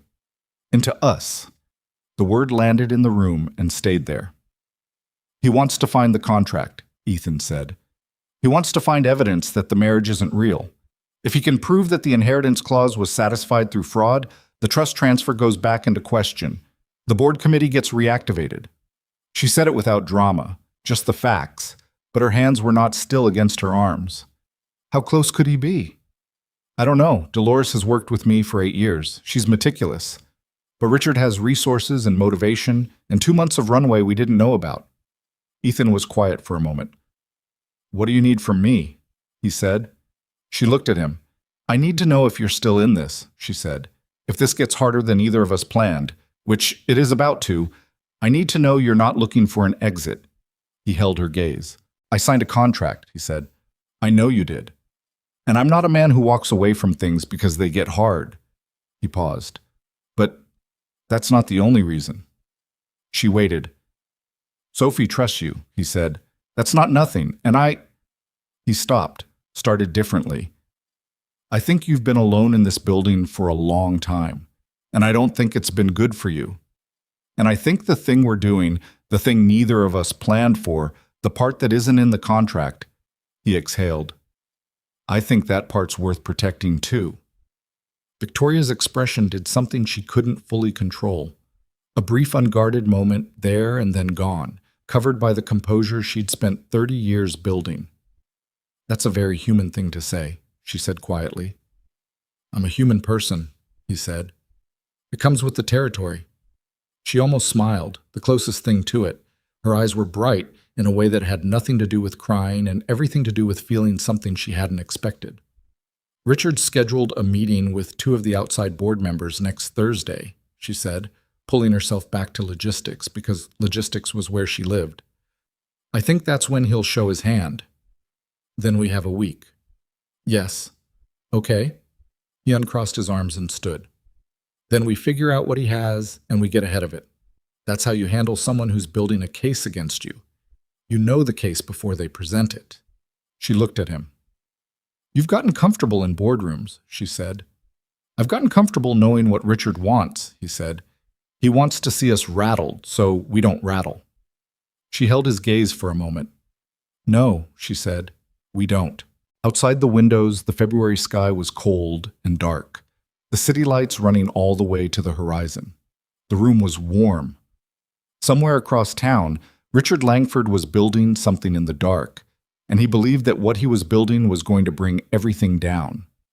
What he didn't know, what he couldn't have accounted for, because he'd written Ethan off as a prop from the beginning, was that the man he'd dismissed as a delivery driver had spent 2 months learning exactly how his cousin's enemy thought, and had been paying attention from the very first night. And Ethan Brooks, whatever else he was, had never in his life stopped paying attention. The week before the gala, Ethan stopped sleeping well. Not dramatically, he didn't lie awake staring at the ceiling with cinematic insomnia. It was more functional than that. He'd sleep 4 or 5 hours, come awake at 3 or 4 in the morning with his mind already running, and lie there in the dark of his room in the penthouse doing calculations. What Richard had. What Richard thought he had. What the difference between those two things was, and whether the gap was wide enough to matter. Victoria was worse. He knew because he heard her some nights. Not through the walls, the penthouse was too well built for that. But he'd come out at 5 in the morning for water and the light would be on under the study door. Once he knocked. Go to sleep, he said through the door. A pause. I'm working. I know you're working. Go to sleep. Another pause. You go to sleep. He went back to bed. She was still at it when he got up at 6:30. The information on Richard had come together over 10 days, pieced from 3 sources. A former employee of Richard's private legal team who had been let go badly and was not entirely disinterested in the outcome. A forensic accountant that Dolores had retained quietly, and a financial analyst on Victoria's internal team named Preet, who had spent 2 months pulling threads on subsidiary accounts that didn't quite balance. The picture that assembled itself was not surprising in its broad shape, but was stunning in its specifics. Richard had been moving money, not carelessly, carefully, in increments designed to stay below detection thresholds, routed through a shell structure that was genuinely sophisticated. But sophisticated wasn't invisible, not to someone who knew what to look for, and Preet had known what to look for because Ethan had asked the right question in passing 3 weeks before anyone else thought to ask it. The question had been simple. If someone wanted to drain value from a company slowly enough that no one noticed until it was significant, which accounts would they use? Preet had looked at him. Why? Because Richard's patient, Ethan had said. He's been patient for 2 years. Patient people don't make big, obvious moves.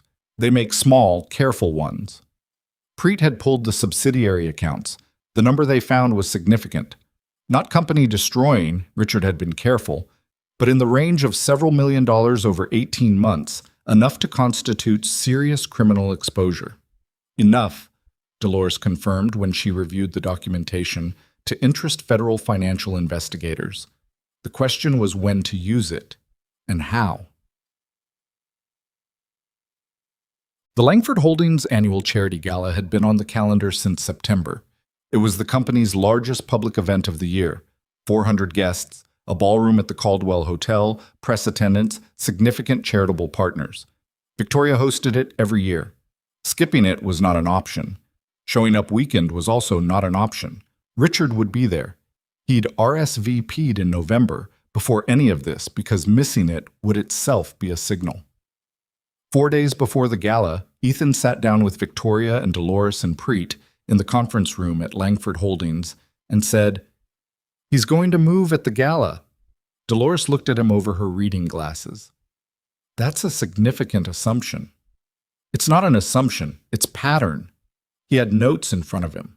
Not many, he wasn't a notes person, but enough. Richard has been building toward a public moment. Everything he's done, the board conversations, the press whispers, whatever private legal work he's been doing on us, it's all been set up.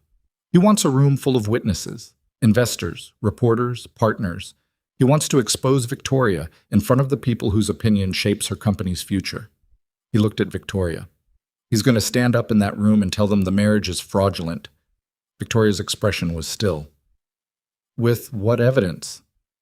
I don't know exactly what he has, but I know what he thinks he has, the financial arrangement, the payment structure.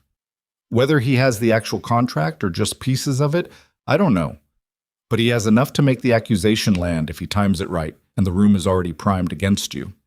Dolores said, "And if he's wrong? If he stands up and accuses you publicly without proof?" "Then it still damages her," Ethan said, "because some people will believe it anyway, and the ones who don't will always wonder." He looked at Victoria again. "He's not trying to prove it in court. He's trying to plant the question. That's all he needs." The room was quiet. Victoria had been listening to all of this with her hands folded on the table and her face giving away nothing, which was either because she was genuinely composed or because she had pushed every feeling about this somewhere inaccessible, and he'd stopped being able to tell the difference. "Okay," she said, "so we know what he's going to do. What do we do?" "We change what the room sees when he does it," Ethan said. The next 3 days were the most organized chaos Ethan had ever been adjacent to. Dolores worked with the forensic accountant to prepare a documentation package on Richard's embezzlement. Airtight, she said, meaning she'd reviewed it 4 times and found nothing she could attack. Preet prepared a secondary presentation. Victoria's communications director, a sharp, exhausted woman named Lena, who had apparently been waiting for someone to give her a clear directive for weeks, worked on the gala program with a revision that added a segment Victoria had requested. Ethan's contribution was quieter. He spent 2 evenings on the phone with people not lawyers, not analysts, people who had worked with Langford Holdings' charitable arm for years, program directors, hospital administrators, a woman who ran a pediatric care initiative in the city's east side that had received significant anonymous funding for the last 3 years and had never known where it came from. He knew where it came from.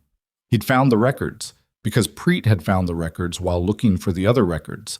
And what she'd found was that Victoria Langford had been making significant anonymous charitable donations through a personal trust for years. Not company money, her own. Multi-million dollars over 6 years, directed almost entirely toward children's medical programs, distributed through 3 different channels specifically designed to be untraceable back to her. He'd asked her about it once, directly. 2 nights before the gala, in the kitchen, while she was making tea she wouldn't finish. "The donations," he said. She didn't look up. What about them?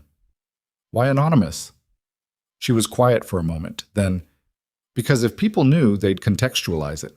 Every business relationship, every negotiation, every public appearance, they'd filter it through the narrative that I do charitable work, which means I'm either performing goodness or using it strategically. She set the cup down. If no one knows, then it's just what it is. Which is what? He said. She looked at him. Something that matters, she said simply. He'd held that for 2 days before he understood what he was going to do with it.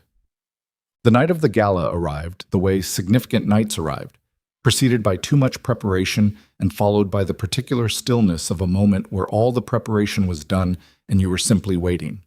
Ethan stood at the window of his room in his suit, a new one, not the navy with the loose cuff thread, a charcoal gray that Victoria's assistant had arranged, and that fit in a way his old one hadn't, and looked at the city in the dark and thought about a rainy Tuesday night 8 months ago, when he'd stood in this building's lobby feeling like he was somewhere he didn't belong.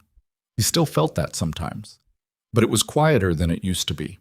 Victoria knocked on his door at 7:15. He opened it, and she was in a deep green dress that was simple and expensive in the way of things that didn't need ornamentation. Her hair up, composed in the way she was always composed in public, except that her eyes, when they met his, had something in them that wasn't quite composed. "How are you?" he asked. "Ask me tomorrow," she said. He almost reached for her hand. He didn't.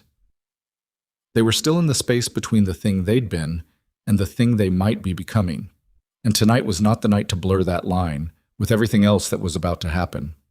"Ready?" he said instead. "No," she said. "Let's go."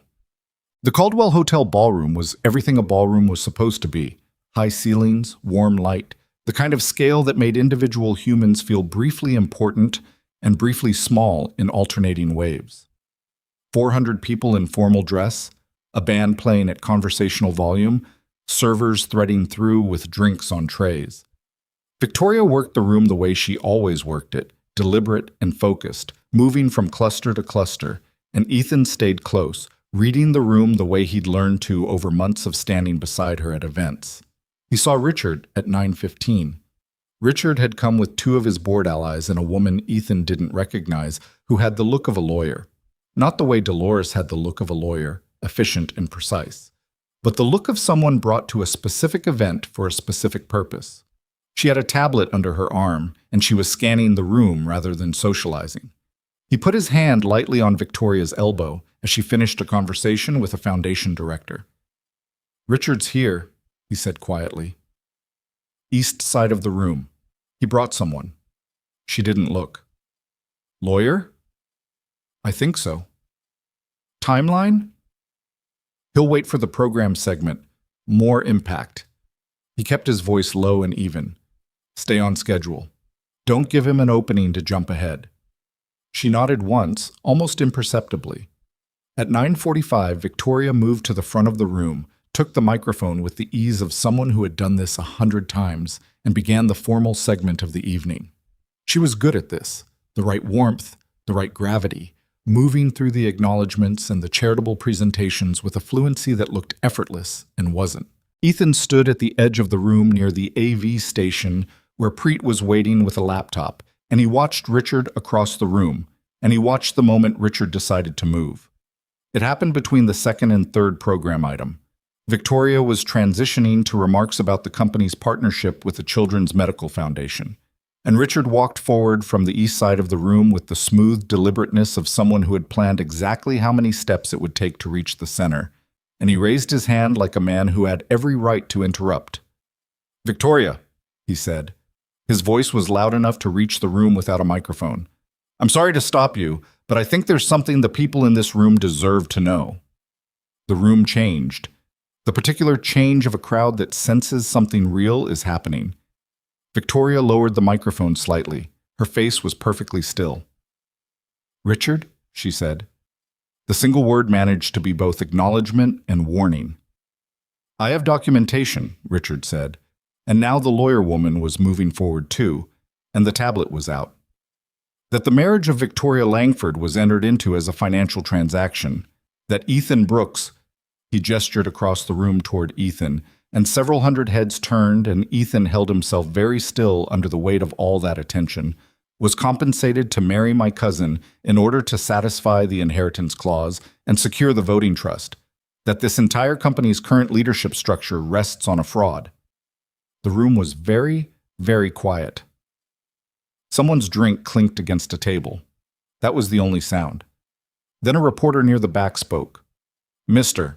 Langford, do you have evidence of—" "I have financial records," Richard said. "Transfers made from Victoria's personal accounts to accounts held by Mr. Brooks, timed specifically around the date of their marriage. I have—" "Richard," Victoria's voice was calm, not loud, but it cut through the room the way a very still voice in a very loud room always cut through. "You can put the tablet away," she said. Richard looked at her. His expression flickered. "The presentation," Victoria said, and she looked at Preet. The screen at the front of the room, which had been showing the gala's program, changed.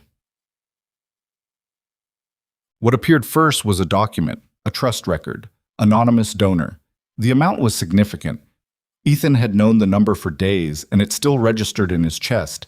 8 years of giving, totaling over $14 million. The logo in the corner of the trust documentation was small and clean. The Langford Family Personal Trust.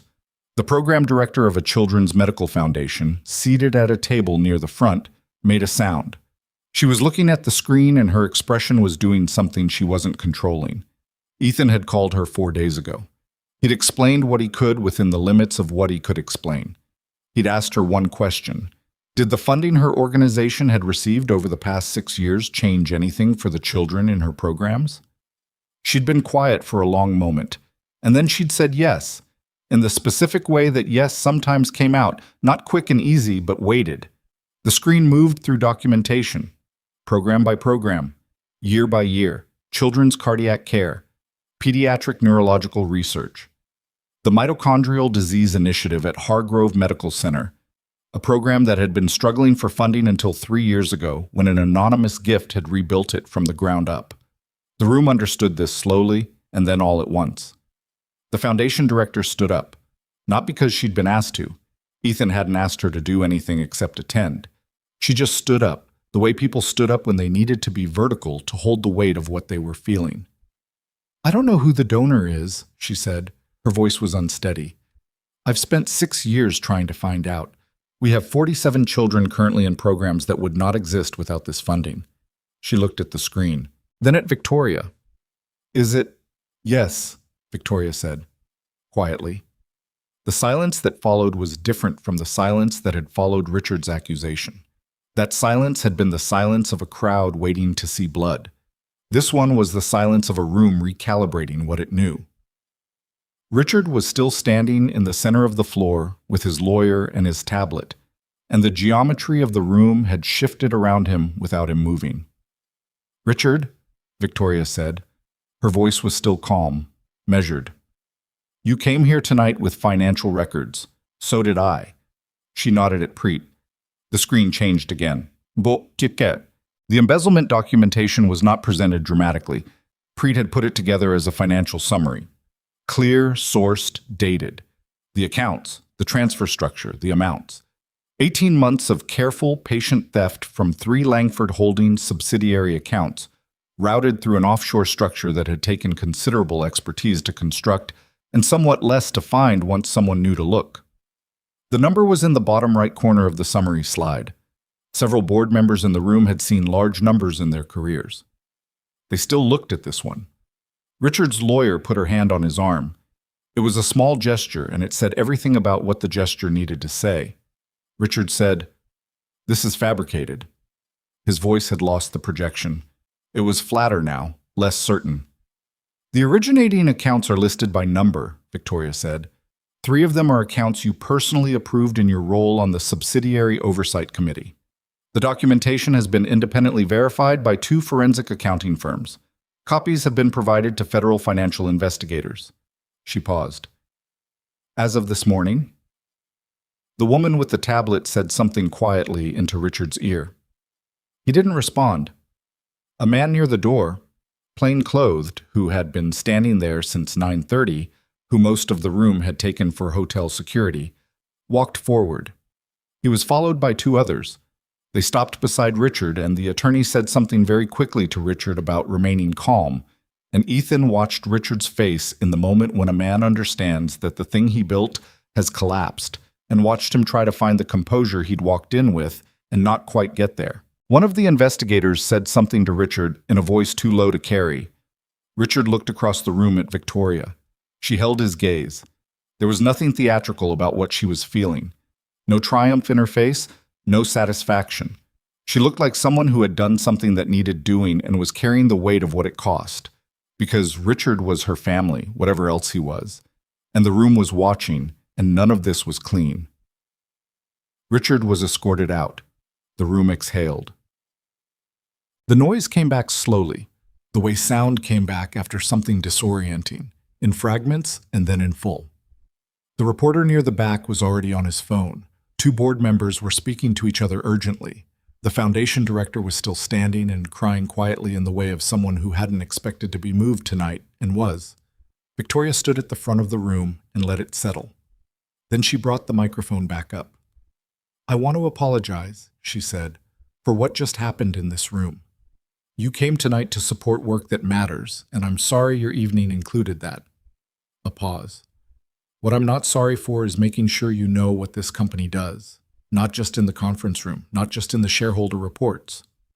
She looked at the screen, which still showed the summary of 8 years of donations. This company was built by a man who believed that what you do with resources matters more than what you accumulate. I've been trying to honor that. She let a moment pass. "I'm going to keep trying." She handed the microphone back to the program host. Ethan was still at the edge of the room. She found him there 15 minutes later, after a long queue of people who needed to speak to her. Board members, foundation representatives, several of the investors who had been on the fence for months and were suddenly, visibly, not on the fence anymore. She worked through all of them with a patience he recognized by now as genuine rather than performed. And when she finally reached him, she looked like someone who had run a very long race and finished and was not sure yet what to do with the absence of the running. "You found the donor records," she said. "Preet found them. I just knew what question to ask." "You told Preet what question to ask." "Victoria." He looked at her. "It was your money, your years, your decision to do it without anyone knowing. I just made sure that when Richard tried to define you in that room, the room already had the real definition." She looked at him for a long moment in the warm noise of the recovering gala, and her face was open in a way he'd seen only in fragments before. The uncomposed version that came through sometimes in the kitchen at midnight or on the floor surrounded by documents or crouched beside a 5-year-old at a window. "I didn't want anyone to know," she said, quiet enough that only he could hear it. I didn't do it to be seen doing it." "I know," he said. "That's exactly why it worked." She exhaled, looked down at her hands for a moment. "Is it strange," she said, "that I'm more uncomfortable with people knowing about the donations than I am with Richard being walked out of the room?" "No," he said. "The donations were yours. Richard was a problem. Losing a problem is a relief. Losing privacy is something else." She looked at him with an expression he'd come to understand as the one she had when he said something she hadn't expected and didn't have a ready response to. "We should stay another hour," she said. "We should stay another hour," he agreed. She straightened, pulled the composure back around herself the way she always did, the practiced ease of it, though he could see now. He could always see now, where the composure was the thing on top and what was underneath it. "Ethan," she said. "Yeah, thank you." She said it the same way she'd said it once before, across a kitchen, about pasta, like it cost something, like she'd decided the cost was worth it. "You're welcome," he said. She turned back to the room. He watched her go, watched her move through 400 people with the ease of someone who had just defended everything she'd built and was not done defending it, would never be done defending it, because that was the nature of what she'd taken on when she was 22 years old, and her grandfather sat her down in his office and told her what he was leaving her and what he needed her to do with it. He thought about what she'd said about the donations. He thought about something that matters. He thought about Sophie, who would be asleep right now in her room at Hargrove with Gerald and the telescope and the sound of the overnight nurses in the hallway, whose program had been funded for 3 years before Ethan even knew Victoria Langford's name, whose care existed in part because of a woman who had been moving money quietly towards sick children for 8 years without anyone knowing. He thought about that for a while. Then he went and got a glass of water and stood at the edge of the room and waited, because there was still an hour to go, and he had learned over the course of this year that waiting beside someone was one of the things you could do for them. They left the Caldwell at 11:30. The car ride back was quiet in a way that felt earned rather than empty. The city moved past the windows, the same city that had been there every night, not caring about galas or embezzlement or the things that felt enormous when you were inside them. "Lena's already fielding press calls," Victoria said. She was looking at her phone, though her eyes weren't really moving. "What's the headline?" "Langford Holdings CEO exposes cousin's embezzlement at charity gala. Variations on that." She set the phone down. "The donations are part of the story." "They were going to be." "I know." A beat. "It's fine. It's done." He looked at the side of her face in the dark of the car. "Are you okay?" he said. She considered the question seriously, which was something he'd noticed she'd started doing, taking simple questions seriously instead of deflecting them. "He's my mother's sister's son," she said. "We spent summers together when we were children. He was funny when he was young. He did this thing where he could make almost any situation into a joke, and it was genuinely funny, not mean." She was quiet for a moment. "I don't know when that changed." Ethan didn't say anything. "Money," Victoria said. "Usually it's money, or the idea that you deserve more of something than you have." She looked out the window. He looked at everything I'd built and decided it was owed to him by proximity. She shook her head slightly. "I'm not angry at him. I'm tired of the version of him that he became." "That's harder than angry," Ethan said. "Yes," she said. "It is." The car pulled into the building's entrance. They rode the elevator up in silence, the familiar silence of two people who had shared a space long enough that silence didn't require filling. In the penthouse, she dropped her bag on the island and stood for a moment with her hand on the counter, looking at nothing in particular. "I'm going to call Dolores in the morning," she said, "and Dr. Mehta." He looked at her. "Why Dr. Mehta?" "Sophie's birthday is in 3 weeks. I want to know if an outing is possible." She looked at him. "I thought maybe the aquarium. She mentioned she wanted to see the jellyfish." He remembered. 3 weeks ago, in a phone call, Sophie had delivered a 10-minute monologue about jellyfish and their complete lack of bones and why she found this remarkable. He hadn't thought to mention it to Victoria. "You remembered the jellyfish," he said. "I remember most things Sophie says," Victoria said, without making it sound significant, which made it more significant. He looked at her in the kitchen light, still in the green dress, her hair starting to come loose from wherever it had been pinned, the evening's exhaustion visible in a way that she'd stopped hiding around him weeks ago. "Victoria," he said. She looked up. He crossed the kitchen and he stopped about 2 feet from her and he just looked at her, the way he'd looked at her that one night in the study, the accidental, honest look that happened when you forgot to manage yourself. "What?" she said quietly. "Nothing," he said. "I just—" He stopped. "Tonight was a lot." "Tonight was a lot," she agreed. "You were extraordinary." She blinked. The words seemed to reach her somewhere she hadn't expected. "I had help," she said. "You did all the hard parts." She looked at him with that open expression. The one he'd come to understand was the closest thing she had to letting someone see her without the armor. "Ethan," she said.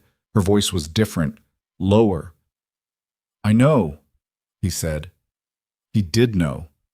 He could feel the shape of what they were both not saying, solid in the space between them. "I know what this is." "Do you?" she said. "We have 3 months left on the contract." "Yes. And you need to know that what I'm—" He stopped. Started differently. "I'm not confused about what this started as. I know what we agreed to." "But," she said, He held her gaze. But I'd be lying if I told you the last 8 months were just an arrangement to me, he said, and I don't lie to you. Victoria was very still.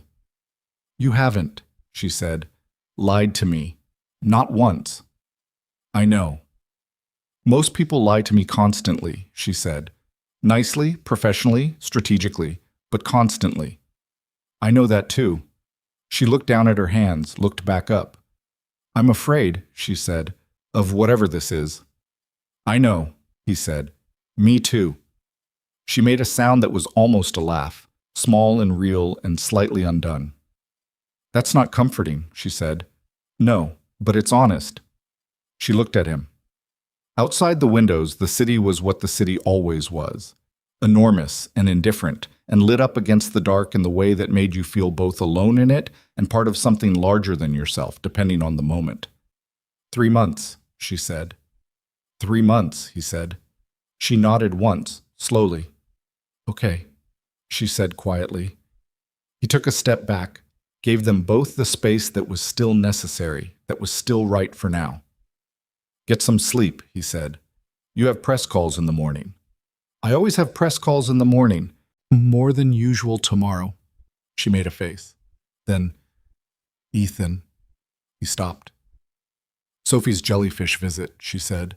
I want it to be good. I want her to have a good day. He looked at her. She will, he said. She always does, with you. Victoria's expression did the thing it did. The brief, unguarded moment, the thing she couldn't quite control. She went to her room. He stood in the kitchen for a moment in the quiet. Then he went to his room and took off his jacket and sat on the edge of the bed and thought about everything that was true and everything that was ending and everything that was maybe beginning, and the way those 3 things were all the same thing if you looked at it right. He thought about 3 months. He thought it wasn't very long. He thought it was enough time to figure out what honest looked like when the contract ran out. He lay down in the dark, and for the first time in a week, he slept. 3 months was not very long. He'd been right about that. It moved the way time moved when you'd stopped fighting what was happening and started just living inside it, faster than you expected, and with a texture that was different from the months before, when everything had been new and strange and required active management. The months after the gala were quieter in the best sense of the word. The external threats had collapsed with Richard's arrest and the subsequent board resolution that formally consolidated Victoria's position without condition. The press cycle burned hot for 2 weeks and then moved on to the next thing, as press cycles did. Dolores handled the legal aftermath with the same unflappable precision she brought to everything. And by mid-March, the company's public standing was, according to 3 separate analyst assessments, stronger than it had been in 2 years. What remained when the noise cleared was just the 3 of them. The shape of something that had assembled itself without anyone drawing up a blueprint for it. Sophie's aquarium visit happened on a Saturday in early March, 10 days before her birthday. Dr. Mehta had approved a 4-hour outing with specific parameters. No excessive walking, rest as needed, back to Hargrove by 4. They went on a weekday morning when the crowds were thin, just the 3 of them, and Sophie spent 45 minutes at the jellyfish exhibit alone. Not because anyone made her stay. She simply wouldn't leave. She pressed both hands against the glass and watched the jellyfish move in their slow, unbothered way through the blue light. And she was so completely still that it was almost alarming, because Sophie was almost never still. They don't have hearts, she said quietly. She wasn't talking to either of them specifically. Or brains. Dr. Mehta told me, they just drift and sting things that get too close.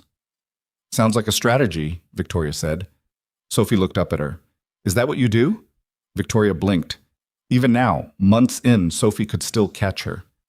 Sometimes, Victoria said, honestly. Sophie considered this. I think you stopped, she said. The stinging part. She looked back at the jellyfish. You're still drifting a little, but less. Ethan looked at the side of Victoria's face and watched her try to figure out what to do with being analyzed correctly by a 6-year-old. Sophie's birthday was 2 weeks away. And not finding anything. Your daughter is unsettling, Victoria said to him quietly. I've been telling you this for months, he said. Sophie turned around with the satisfied expression of someone who had completed a task. Can we see the sharks now? They saw the sharks. They had lunch at a place near the waterfront, where Sophie ate an entire grilled cheese with the focused commitment of someone fueling up for further activities, and Victoria ordered the same thing without looking at the menu, which she'd been doing lately. Following Sophie's lead on food, with a straightforwardness that Ethan found unexpectedly moving every time he noticed it. They walked back to the car slowly because the afternoon had turned mild and Sophie wanted to look at the boats, and she held both their hands for a stretch of the walk without asking. Just took them, one on each side, and Ethan looked across her at Victoria, and Victoria looked back at him. And neither of them said anything, because there was nothing to say that the moment wasn't already saying. Sophie's birthday was March 19th. Dr. Mehta approved a party at the penthouse. 4 hours, small group. Sophie's friend from the hospital named Tomas, who was 8 and had been her puzzle rival for 2 months, and 2 nurses from the ward who had become, over the months, people Sophie considered essential to her life and therefore mandatory for any significant occasion. Victoria had planned most of it. Ethan had thought early on that he would need to manage her planning, redirect her if she went too large, too formal, too much. He hadn't needed to. She'd asked Sophie what she wanted and then delivered exactly that. The chocolate cake with dark chocolate frosting, a puzzle station in the living room, a telescope set up at the window with a star map Sophie had asked for, and a banner that said, "Happy Birthday." Sophie that was slightly crooked on the left side because Victoria had put it up herself the morning of and refused to wait for building management. Ethan had found her on a step stool at 7 in the morning with tape in her teeth and the banner at an angle, frowning at the wall. "It's crooked," he said. "I know it's crooked," she said through the tape. "You want help?" She looked at him, looked at the banner, looked back at him. "Yes," she said, which cost her something small but real. He climbed up beside her and they straightened it together, which took 4 tries because they kept disagreeing about what level looked like. And Sophie arrived at 11 to a banner that was still slightly off-center and declared it perfect, which it was.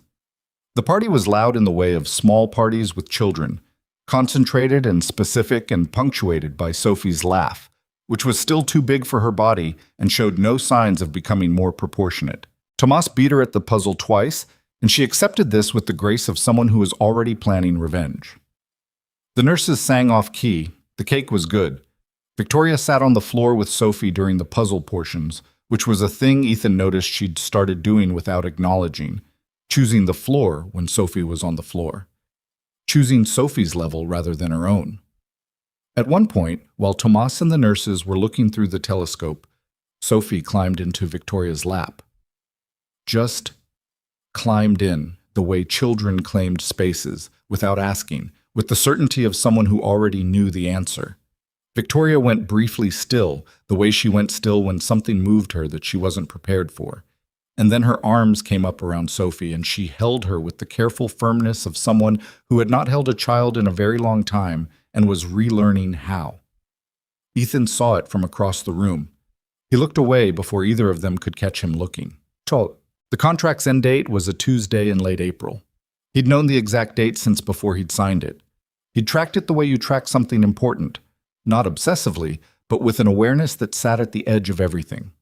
As it got close, in the weeks after Sophie's birthday, and after the aquarium, and after the crooked banner, and all the other things that had no category in the original 43 pages, he found himself aware of the date the way you were aware of a sound you couldn't identify. Present, persistent, requiring acknowledgement. Victoria didn't mention it. He thought about whether her not mentioning it meant she'd forgotten it, which was impossible, or meant she was waiting for him to bring it up, which was more likely, or meant she was hoping if neither of them said it, the date would pass without consequence, which was the most human possibility and the one he suspected was closest to true. He brought it up 10 days before. A Tuesday evening, after dinner, the dishes done. They'd developed a system where he cooked and she cleaned, which had evolved without discussion from the early days when she'd watched him cook with the polite bafflement of someone who had ordered every meal for a decade. And they were in the living room, her with a report, him with nothing in particular. 10 days, he said. She looked up from the report. "I know," she said. He looked at her. "Do you want to talk about it?" She set the report down, took her glasses off, folded them in her hand. "That depends," she said carefully, on what there is to say. Victoria. Ethan. Her voice was level, but her hands weren't entirely still. He leaned forward, elbows on his knees. We're not doing the thing where we talk around the actual thing. Not after everything. She looked at him for a moment. What is the actual thing? She said, not deflecting. Asking. Really asking. The actual thing, he said, is that I've been living in your home for 8 months. I know how you take your coffee and what your face does when you're worried about something you won't say out loud, and the fact that you sing very quietly when you think no one's in the apartment. He held her gaze. The actual thing is that my daughter climbs into your lap and falls asleep there. The actual thing is that you made a birthday banner crooked and you were proud of it, which is the most human thing I've ever watched you do. Victoria's jaw moved slightly. And the actual thing, he said, quieter now, is that I have not for one single day in the last 4 months thought of this as a business arrangement. The room was very quiet. That's the actual thing, he said. What's yours? She was still for a long moment, the kind of still that wasn't the controlled professional stillness, the other kind, the kind underneath it, where the effort showed. I've been trying to figure out, she said slowly, how to tell the difference between what's real and what's been constructed by the situation, by proximity. She stopped, started again. I don't trust easily. That's not a recent development. I know. And I've been watching myself feel things for months and telling myself it's circumstantial. That anyone would... She stopped. That anyone would what? He said. That anyone would develop feelings if they lived alongside someone who... She exhaled. Who was consistently kind and didn't want anything from me, and showed up. She said the last 2 words with a particular weight. You just kept showing up, Ethan. For Sophie, obviously, but for everything. For the board meetings and the bad weeks and the things I wouldn't say and the things I wasn't ready for. Her voice had something in it now that she wasn't covering. I kept waiting for the moment when you'd show me what you actually wanted, what the angle was. There was no angle. I know that now. She looked at her hands. That's what I couldn't figure out how to trust. A person without an angle was outside my experience. He was quiet for a moment. I'm not perfect, he said. I'm impatient sometimes. I hold things too long before I say them. I spent 2 years so focused on surviving that I stopped having any idea what I wanted from my own life beyond keeping Sophie safe. I know. I'm still figuring out who I am outside of being a father and being careful. I know that too. She looked up. I'm not looking for perfect. I spent 30 years surrounded by people who performed perfect. I know what it costs and I know it's not real. He looked at her. Then what are you looking for? He said. She held his gaze. This, she said. Simple, direct, the way she was when she'd decided something and stopped negotiating with herself about it. Whatever this has been. I want to keep doing this, not because of the clause or the contract or the company. A pause. Because you're the first person in longer than I can accurately remember who made me feel like being known by someone was safe. Something settled in Ethan's chest. Not the dramatic relief of a resolved crisis, something quieter than that. Like a weight he'd been managing for a long time shifting into a position that didn't require managing anymore. Okay, he said. She blinked. Okay? Yeah. He held her gaze. Okay, we keep doing this. She looked at him for a moment with an expression that was, for once, completely unguarded. No composure over it. No professional distance, just Victoria Langford at 30 years old looking at someone who had seen her without the armor and stayed. That's it? She said. What do you want me to say? A speech? I thought you might... Victoria. He stood up and crossed the room and sat on the coffee table in front of her, close enough that the distance between them was a choice rather than a default. I spent a year watching you build something real in the middle of something that was supposed to be artificial. I watched you figure out how to be present for my kid. I watched you make a crooked banner and be proud of it. He reached out and took her hand, which was the first time he'd done it without the context of a public appearance. Just taken her hand because he wanted to. I don't need a speech. I need you to stop waiting for the thing I want from you to materialize. It's not going to. What I want is already here." She looked at their hands. She looked at him. "I don't know how to do this," she said, quietly. "The not contract version." "Me neither," he said. "We'll figure it out." "That's not a plan." "No," he agreed. "It's not." She was quiet for a moment. "Okay," she said finally, echoing him and knowing it. The beginning of a language they were making together. The contract's end date came and went on a Tuesday without ceremony. Ethan noticed it. He was at Hargrove with Sophie, who had had a significant appointment that day. A comprehensive assessment of her progress at the 6-month mark, the kind of appointment that Dr. Mehta had been building towards since January. The results were, in Dr. Mehta's careful and precise language, substantially better than the 6-month projection from when Sophie had first arrived. She said it twice. Ethan asked her to. "The mitochondrial function markers have improved more significantly than we projected," Dr. Mehta said.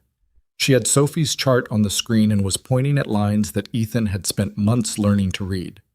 "She's still going to need ongoing treatment and monitoring. This isn't a finish line, but the trajectory—" She paused. "The trajectory is genuinely good, Ethan. I want to be careful with that word because I don't use it lightly, but it's the right word." Ethan sat in the chair across from Dr. Mehta's desk and put his hands on his knees and breathed for a moment. "Okay," he said. "Are you all right?" "Yeah." His voice was steady. He was steady. He'd learned to be steady a long time ago. "Yeah, That's good news." "It's good news," Dr. Mehta said. "Let's go tell your daughter." Sophie took the news with the same economy she took most things. She listened carefully, asked 2 specific clarifying questions that made Dr. Mehta smile, and then said, "So I'm getting better." "You're getting better," Dr. Mehta said. Sophie nodded. "I told Gerald." She held up the elephant. "He's been worried." On the drive back to the penthouse, Ethan called Victoria. She picked up on the second ring, which meant she'd been close to her phone. "How did it go?" she said. No preamble. He told her what Dr. Mehta had said. He kept his voice level and found, partway through, that it was harder than usual. Not because the news was bad, but because it was the opposite of bad. And the opposite of bad after years of just this side of bad was its own kind of overwhelming. Victoria was quiet for a moment after he finished. "Ethan," she said, "I'm okay. I know you are." Her voice was different from her professional voice and different from her guarded voice. Lower, softer, the voice he'd started hearing more of in the last months. "Are you coming home?" Home. She'd said it without flagging it as a choice of word, without the self-consciousness that might have accompanied it 6 months ago. Just, "Are you coming home?" Like it was a settled fact. "Yeah," he said. "We're on our way." Sophie fell asleep in the car and Ethan carried her up. She was almost 6 and not exactly light, and he carried her anyway, because some things you did regardless of logistics, and settled her on the couch with Gerald and the blanket from the hall closet. Victoria had ordered dinner by the time they got there, the good ramen place, 3 blocks away, and it was on the counter in its containers still warm. They ate at the kitchen island, close together, not across from each other the way they'd started. Sophie slept on the couch. The city was doing what the city did, going on being enormous and lit up and indifferent beyond the windows. "She said genuinely good," Ethan said for the second time, because saying it twice made it more real. "She said genuinely good," Victoria confirmed. He ate, set his chopsticks down, picked them back up. "I keep thinking about what I would have done," he said. "If you hadn't called me up to that penthouse, if the app had given that order to someone else." "I arranged for it to go to you specifically," Victoria said. "Your number, your shift, the tip amount calculated to be high enough that you'd accept." He looked at her. "I know," she said. "I've been meaning to tell you that for a while. You arranged the whole delivery. The restaurant was real, the food was real, but yes, I arranged the rest." She met his eyes. "I needed the right person, and my team had identified you. I didn't want to cold call a stranger, so I created a context." She paused. "I'm aware that's somewhat calculated." I was going to say thorough. He looked at her for a moment. Victoria, he said, if you hadn't done exactly that, Sophie would be in a different hospital with a different prognosis, and I would still be driving until midnight trying to close a gap that wasn't closable. He held her gaze. So I don't care that it was calculated. I'm glad you calculated it. She exhaled slowly. Something in her shoulders released. I wasn't sure how you'd feel about that, she said. I'm not someone who punishes planning, he said. You plan. I've watched you plan for 8 months. It's part of who you are. It doesn't bother you? What bothers me is when the planning is a substitute for feeling something. It's not that with you anymore. He looked at her. Is it? She considered it honestly. No, she said. It's not. She reached across the counter and took one of his chopsticks from his hand, stole a piece of his food with the easy comfort of someone who'd stopped asking permission for small things months ago, and ate it. He looked at her. Really? He said. Your broth is better than mine, she said, without apology. He laughed. It came out the way laughs came out when everything was too much to hold solemnly, loose and real and slightly louder than the room expected. From the couch, Sophie stirred, didn't wake, pulled Gerald closer. The legal dissolution of the marriage contract was handled by Dolores in the second week of May, a procedural matter of 2 signatures and a brief meeting in the same conference room where they'd signed the original documents. The marriage itself, the legal marriage, the one on file, remained. Neither of them had brought up divorce. Neither of them was going to. Dolores, who had been present for the signing and the year and the quiet cancellation of the contract within the marriage, maintained the same expression throughout all of it. Ethan had decided, somewhere around month 4, that Dolores's face was either a masterwork of professional control or evidence that she had simply seen everything and been surprised by nothing. He'd asked her once, in passing, how long she'd been doing this kind of work. She'd said 31 years and offered nothing else. After the signing, as they were leaving the conference room, she stopped them both briefly at the door. For what it's worth, she said, which was not a phrase Ethan had ever heard her use before, I've drafted a great many contracts in this building. Some of them were more complex than this one. She paused. None of them produced this outcome. Then she went back to her office. In the elevator, Victoria looked at him. Was that a compliment? She said. From Dolores? He said. I think that was essentially a standing ovation. Oh. Marcus took the news in the way Marcus took everything, with a long pause, a careful question, and then, once satisfied with the particular warmth of someone who had been worried about his friend for a long time and was relieved to have less to worry about. So it's real, Marcus said. They were having lunch, the first real lunch they'd had together in months, at a place midtown that had good sandwiches and bad lighting. It's real, Ethan said. Since when? I don't know. It didn't happen on a specific day. It just accumulated. Marcus nodded slowly. And Sophie? Sophie had it figured out before I did. Ethan picked up his sandwich, possibly before Victoria did. That tracks, Marcus said. Sophie is unsettling. That seems to be the consensus. Marcus was quiet for a moment, turning his drink around on the table. When Claire died, he said carefully, because Marcus was one of the few people in Ethan's life who said Claire's name without treating it like something fragile. I used to worry about you, not the practical stuff. The other part. The part where you just stopped having anything for yourself. Ethan didn't say anything. You turned into someone who existed for Sophie and for the job and for keeping things together, Marcus said. Which is, I get it. I understand why. But you disappeared from your own life. I know, Ethan said. You're back, Marcus said, simply. That's what I'm trying to say. You're back. Ethan looked at his sandwich, looked up. Yeah, he said. I think I am. June arrived warm, the city pulling out of the gray of winter with the particular energy of a place that had been patient enough. Sophie's numbers continued to improve, and Dr. Mehta, at the 3-month follow-up from the good appointment, used the phrase ahead of schedule, which she immediately qualified and Ethan immediately held on to anyway, because ahead of schedule was not a phrase he'd ever expected to be in the same conversation as his daughter's treatment. Sophie had opinions about everything now, which Dr. Mehta said was a function of increasing energy, which was a function of the treatment working. She was reading 2 books simultaneously and rotating between them based on mood. She had decided that the telescope needed to be upgraded.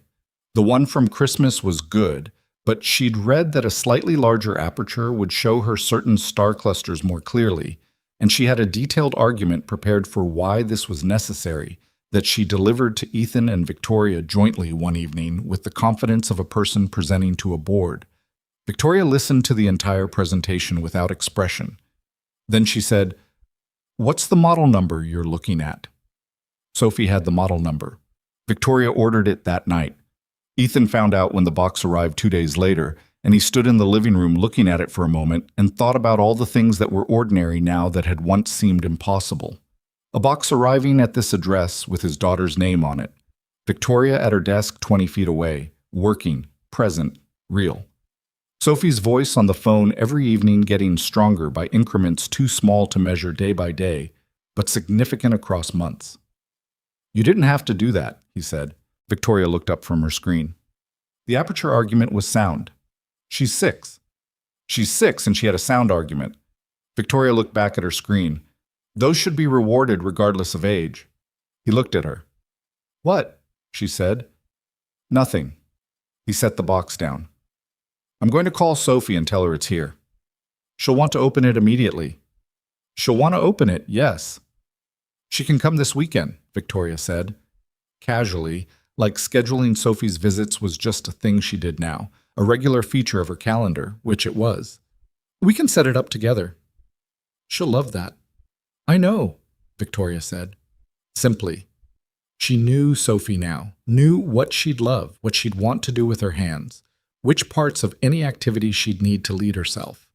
She'd accumulated this knowledge the way you accumulated knowledge about people you paid attention to, quietly and without announcement, and it had become part of how she moved through her days.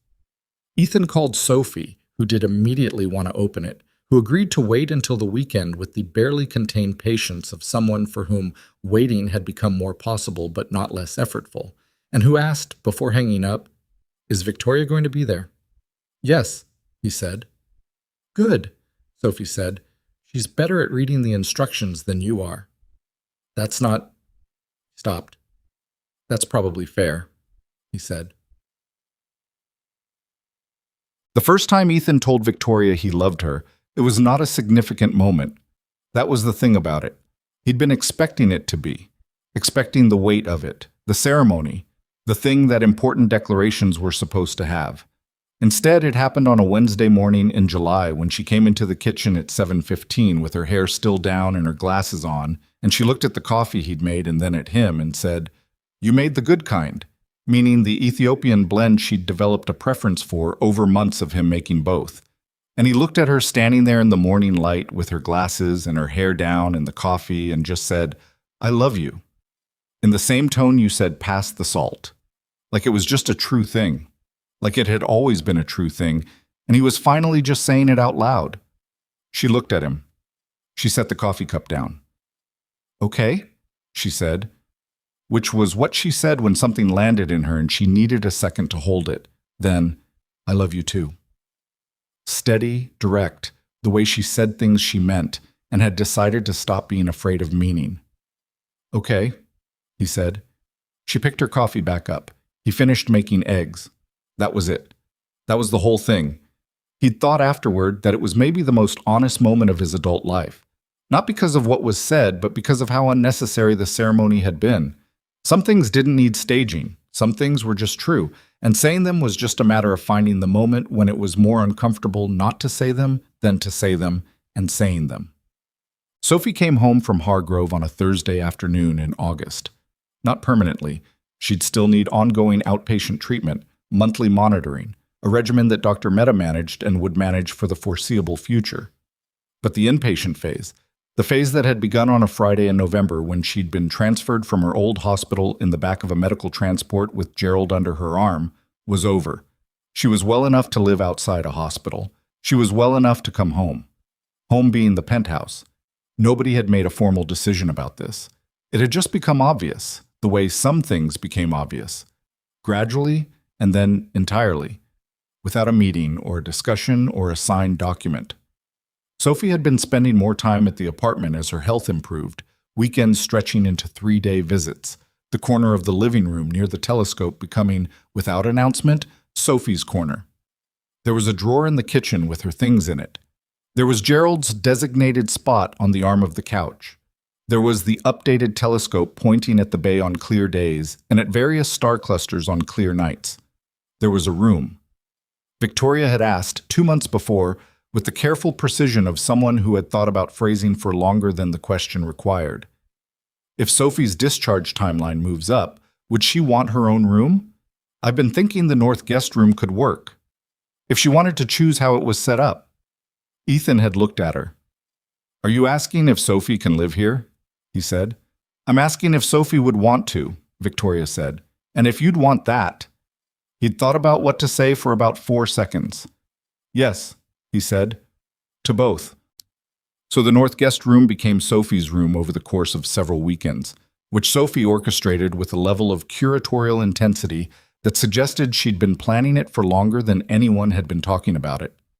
The walls were a blue she'd selected from 12 samples, debating each one against the window light.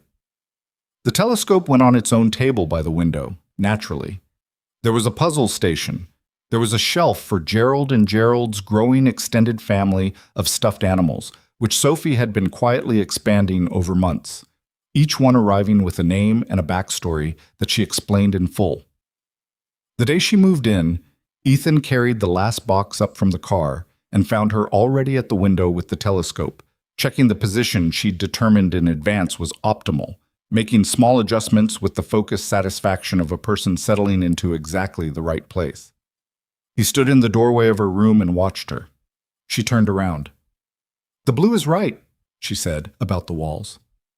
"Yeah," he said. "It is." She looked at him with the eyes that were still her mother's. "Daddy." "Yeah." "Are you happy?" He looked at his daughter in her room in the place they lived now. All 3 of them, in a life that had not been planned or predicted, and that had been built from something that should have been temporary, but had become, without anyone drafting the blueprint, permanent. He thought about a rainy Tuesday night and a delivery order and a woman at a kitchen island in a building he'd believed he had no business being in. He thought about a contract and the things that had grown up through it, like something persistent growing through concrete, unbothered by what it was supposed to be. He thought about the crooked banner and the jellyfish and the ramen and the cold soup on the second shelf and all the small, unremarkable moments that turned out to be the actual substance of a life.